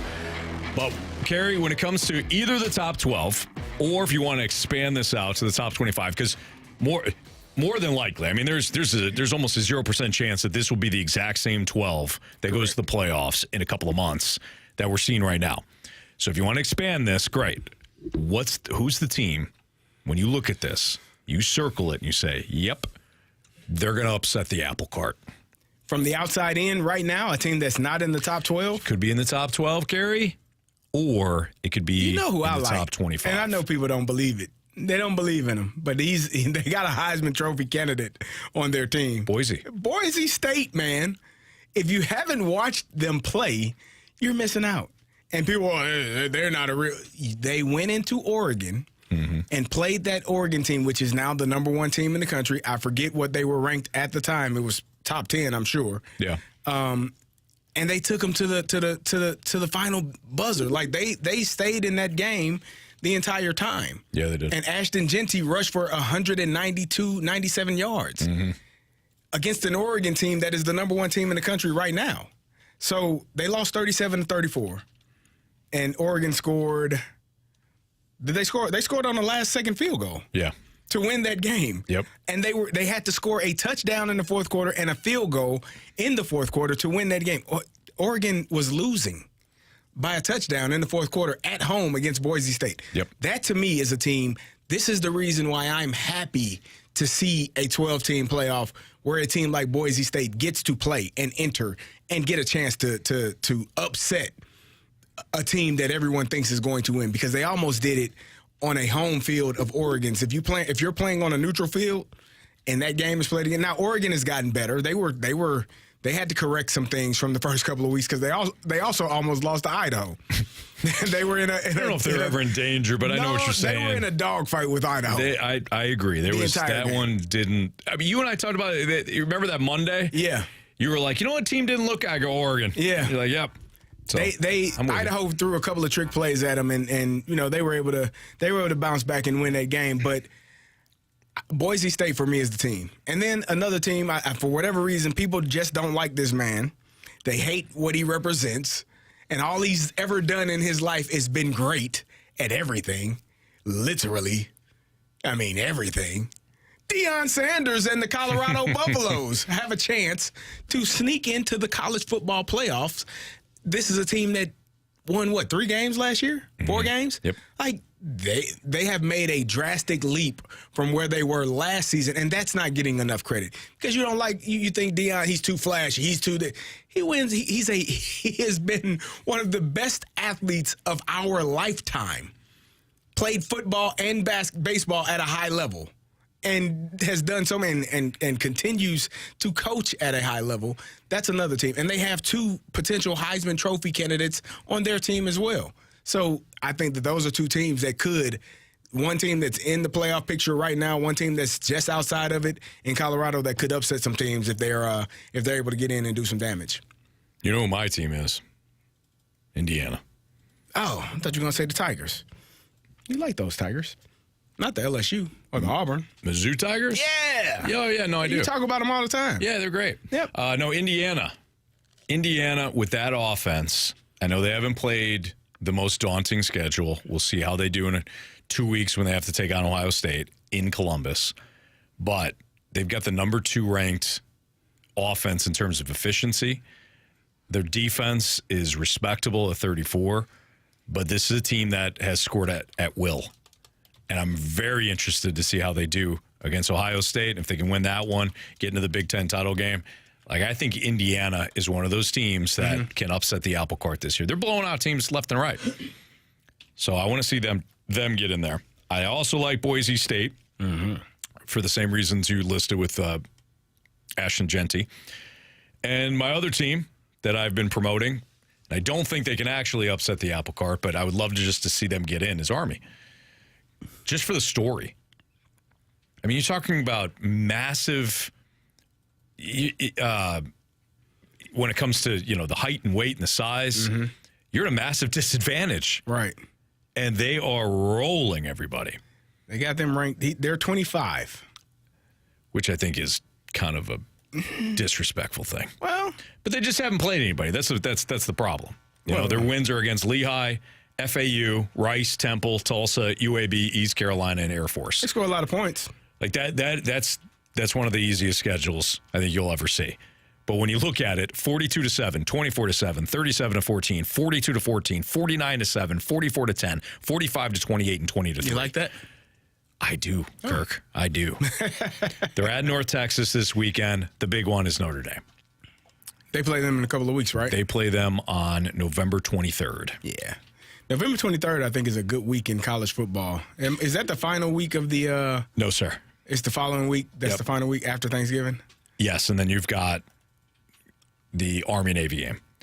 The 23rd, you've got Indiana and Ohio State. That's a good one. You've got... even Penn State and Minnesota should be interesting. Let's see here. Iowa State at Utah. I don't know what Utah's going to be. Iowa State at Utah... and Army Notre Dame. Yeah, okay. That's going to be. It's the following week. That's the rivalry week. Yes. Got you. Yep. Yeah.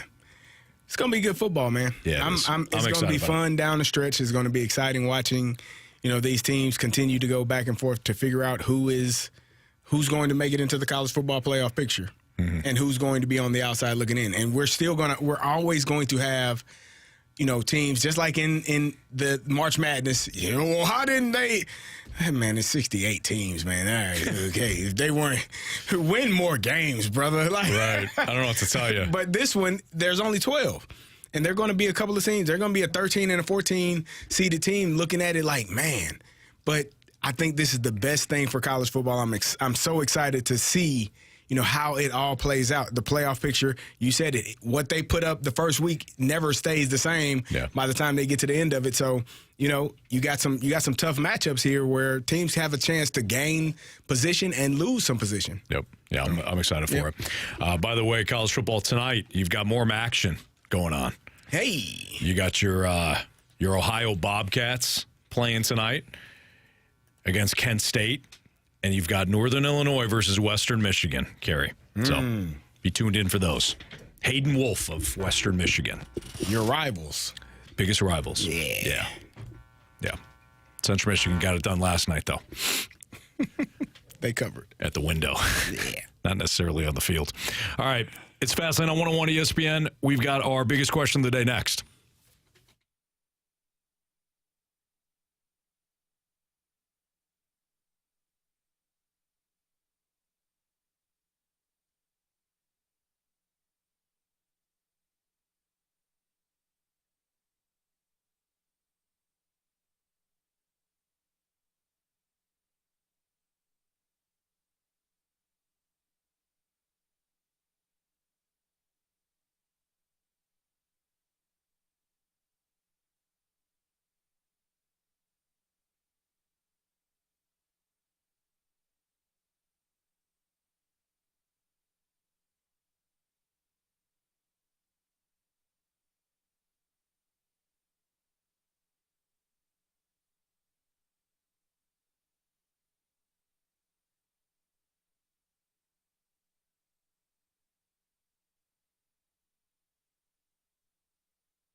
101 ESPN Sports Center. I'm Andrew Marsh. It's time for a Sports Center update brought to you by Saliga Heating and Cooling. The Blues pick up a victory last night against the Tampa Bay Lightning, 3-2 the final. They'll take on the Utah Hockey Club tomorrow. Pregame starts at 6. Puck drop is at 7. Of course, you can listen to that right here on 101 ESPN. After the show, we'll have a Blues instant replay for you, so stick around and stay tuned for that. Also, if you missed anything from today's show, make sure you go to 101ESPN.com or check out the free Schaefer Door Company app. That mobile app, once again, is free. So go and download it, check it out, head to the podcast page. You'll find all of our interviews and full shows there. And it's all brought to you by Dobbs Tire and Auto Centers. We just talked about the college football playoff rankings. Here are the top 4 teams in the nation. It's Oregon, Ohio State, Georgia, and Miami.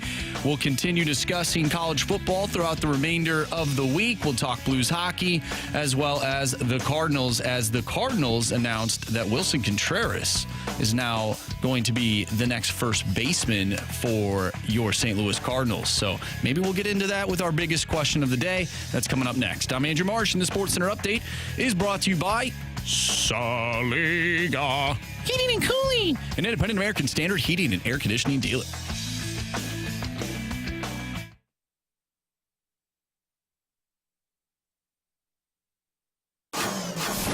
It's time for the Fast Lane's biggest question of the day.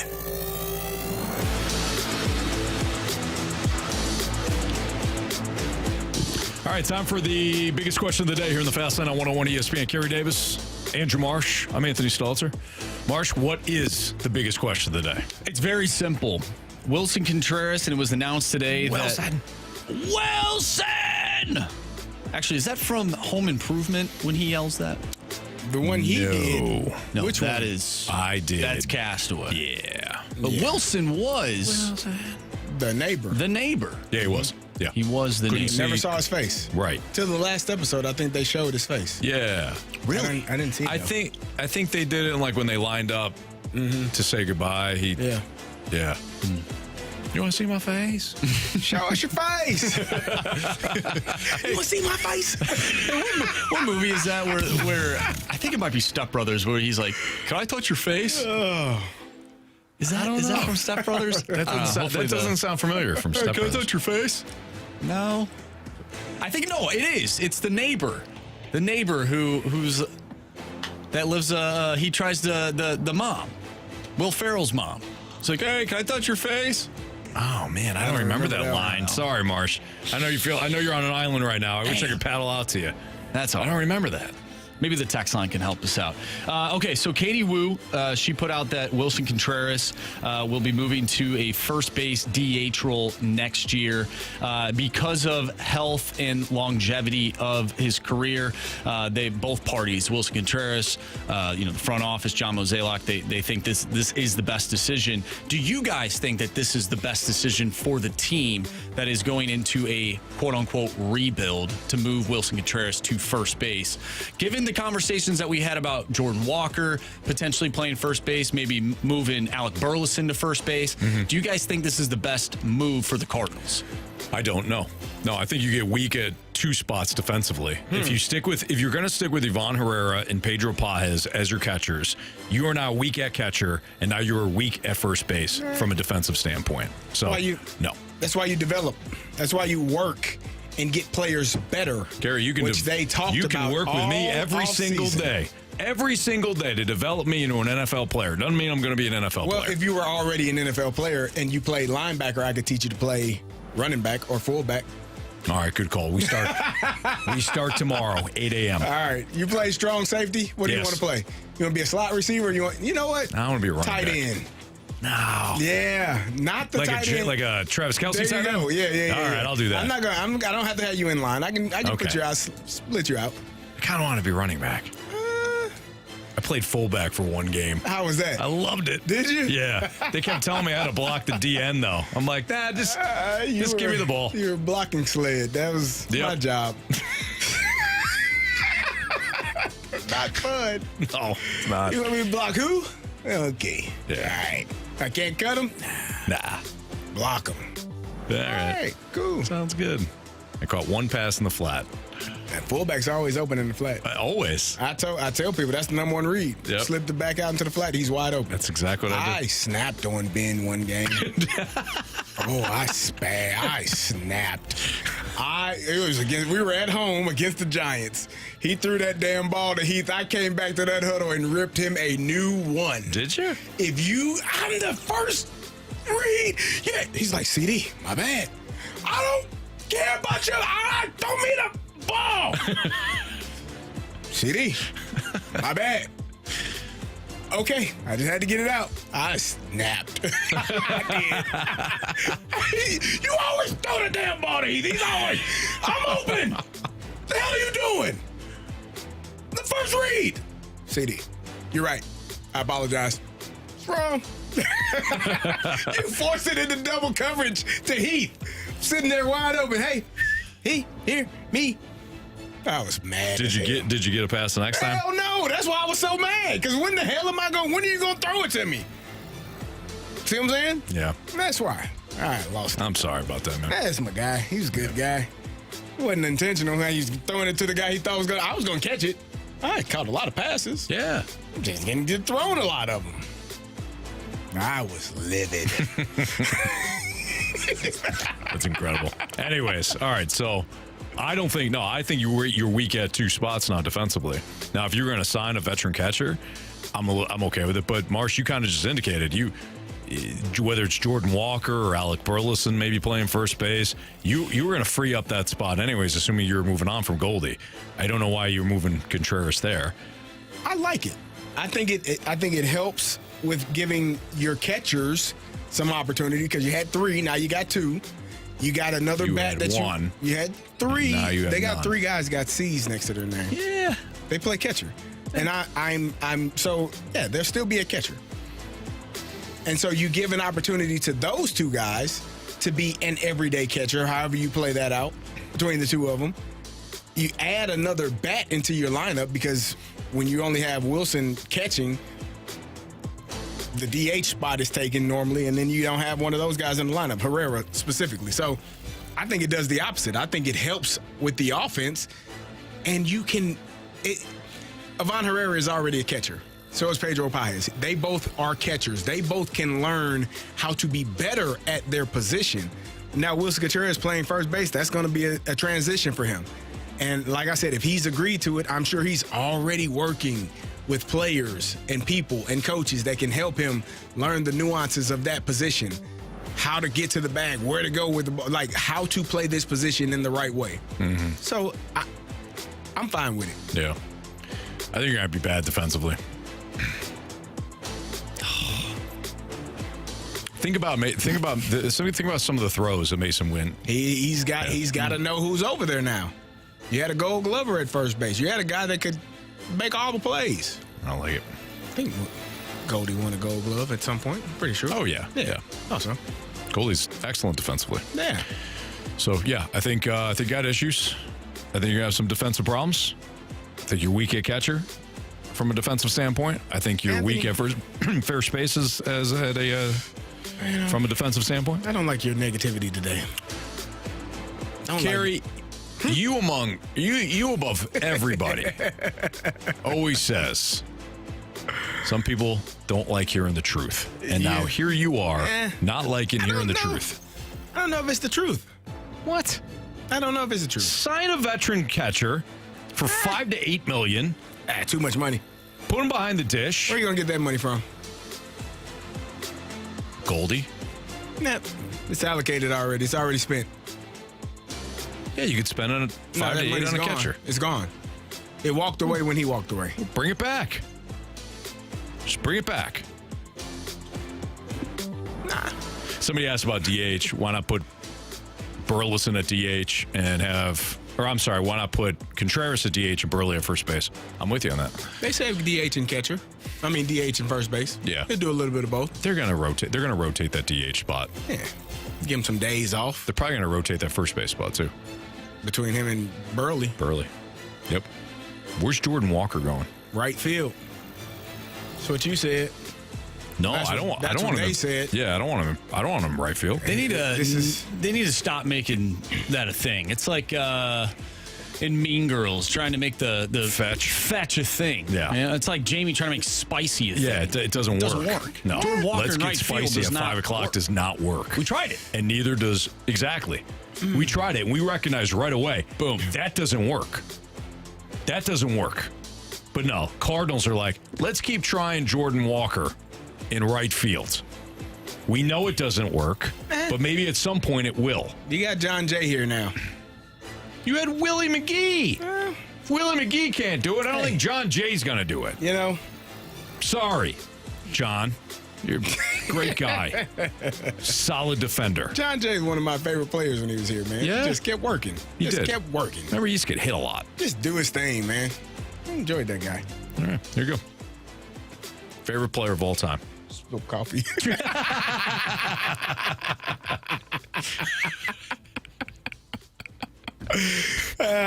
I just spilled coffee. I was talking about how much I like John Jay. All right, we have got Bet the Board. CD's in some trouble. We have got 3 stars of the day and criticisms and compliments all next on 101 ESPN. Can I come over this afternoon and touch your face?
It's the Fast Lane on 101 ESPN. If you missed anything from the show today, you can always download the podcast. It's available at 101ESPN.com or on the Schaefer Door Company 101 ESPN mobile app. It's all brought to you by Dobbs Tire and Auto Centers.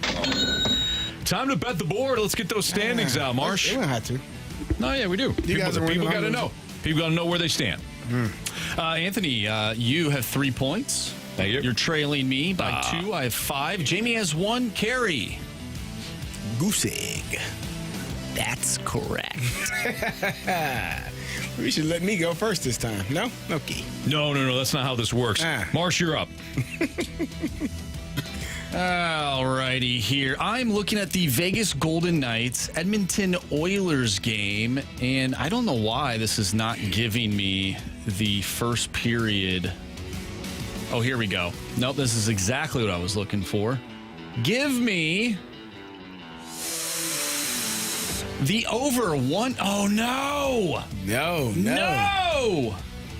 It's minus 160. Oh, no. I hate that. The over is minus 160? Hate it. No way. Don't like it.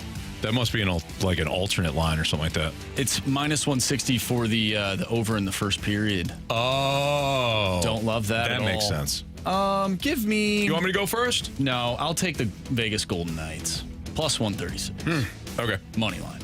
Thought you were going to take my play. Give me the Washington Capitals minus 120 against the Nashville Predators. Caps playing some good hockey right now. Predators, not so much. I love this play tonight. Give me the Washington Capitals. Did Jamie give his? Nope. All right. Anybody want to pick his? Yeah, he'll take... he's a big Blackhawk fan. Well, he loves them. Is he? No. Well, they are taking on the Red Wings. Should we just give him the Red Wings? Let's give him the Red Wings. He loves the Red Wings. All right. Give me Buddy Hield, 20 and a half. Total points, rebounds, and assists. You didn't take the play I gave you. I didn't want that one because I think the Warriors are going to lose. You said points, rebounds, assist, huh? Yeah. How badly do you think they're going to lose it? They're plus 6.5. They probably lose by 7. Jason Tatum might be on a bit of a revenge thing, seeing as how Steve Kerr didn't let him play in the Olympics. And if you heard about that, he's the NBA champ that was sitting on the bench. Heard a lot about you. Teammates that were actually playing, but he wasn't. He's the best one there from his team. Those other guys were. He wasn't. So he might be mad. And Jaylen Brown should be out. So he's probably going to try to score 48 points tonight. Well, he's going to score 48 in a 4-point victory for the Celtics. Okay. Well, I don't really care. It'll be a push. 6.5. The Warriors might actually win. Either way, I got the Cavs, so I don't. Go St. Louis. Is it any secret that the moment Jackson Burkett, he walked right into the studio before we went live, and now we're talking NBA. He just missed out. He's listening to it in the car. Yeah. He's still here. Which is crazy. He produces the morning show. That's hard work. And he's Why still are you still here. He said, I'm working hard. I said, you know what? He is. Tip of the cap, sir. He works very hard. 5:30 a.m. Still here at 5. He's been here for 12 hours. Yeah. My word. Now, here's the thing. I only seen him walk around the hallways. But still, he's got to be doing some work, right? I mean, there's got to be some work involved to what he's doing.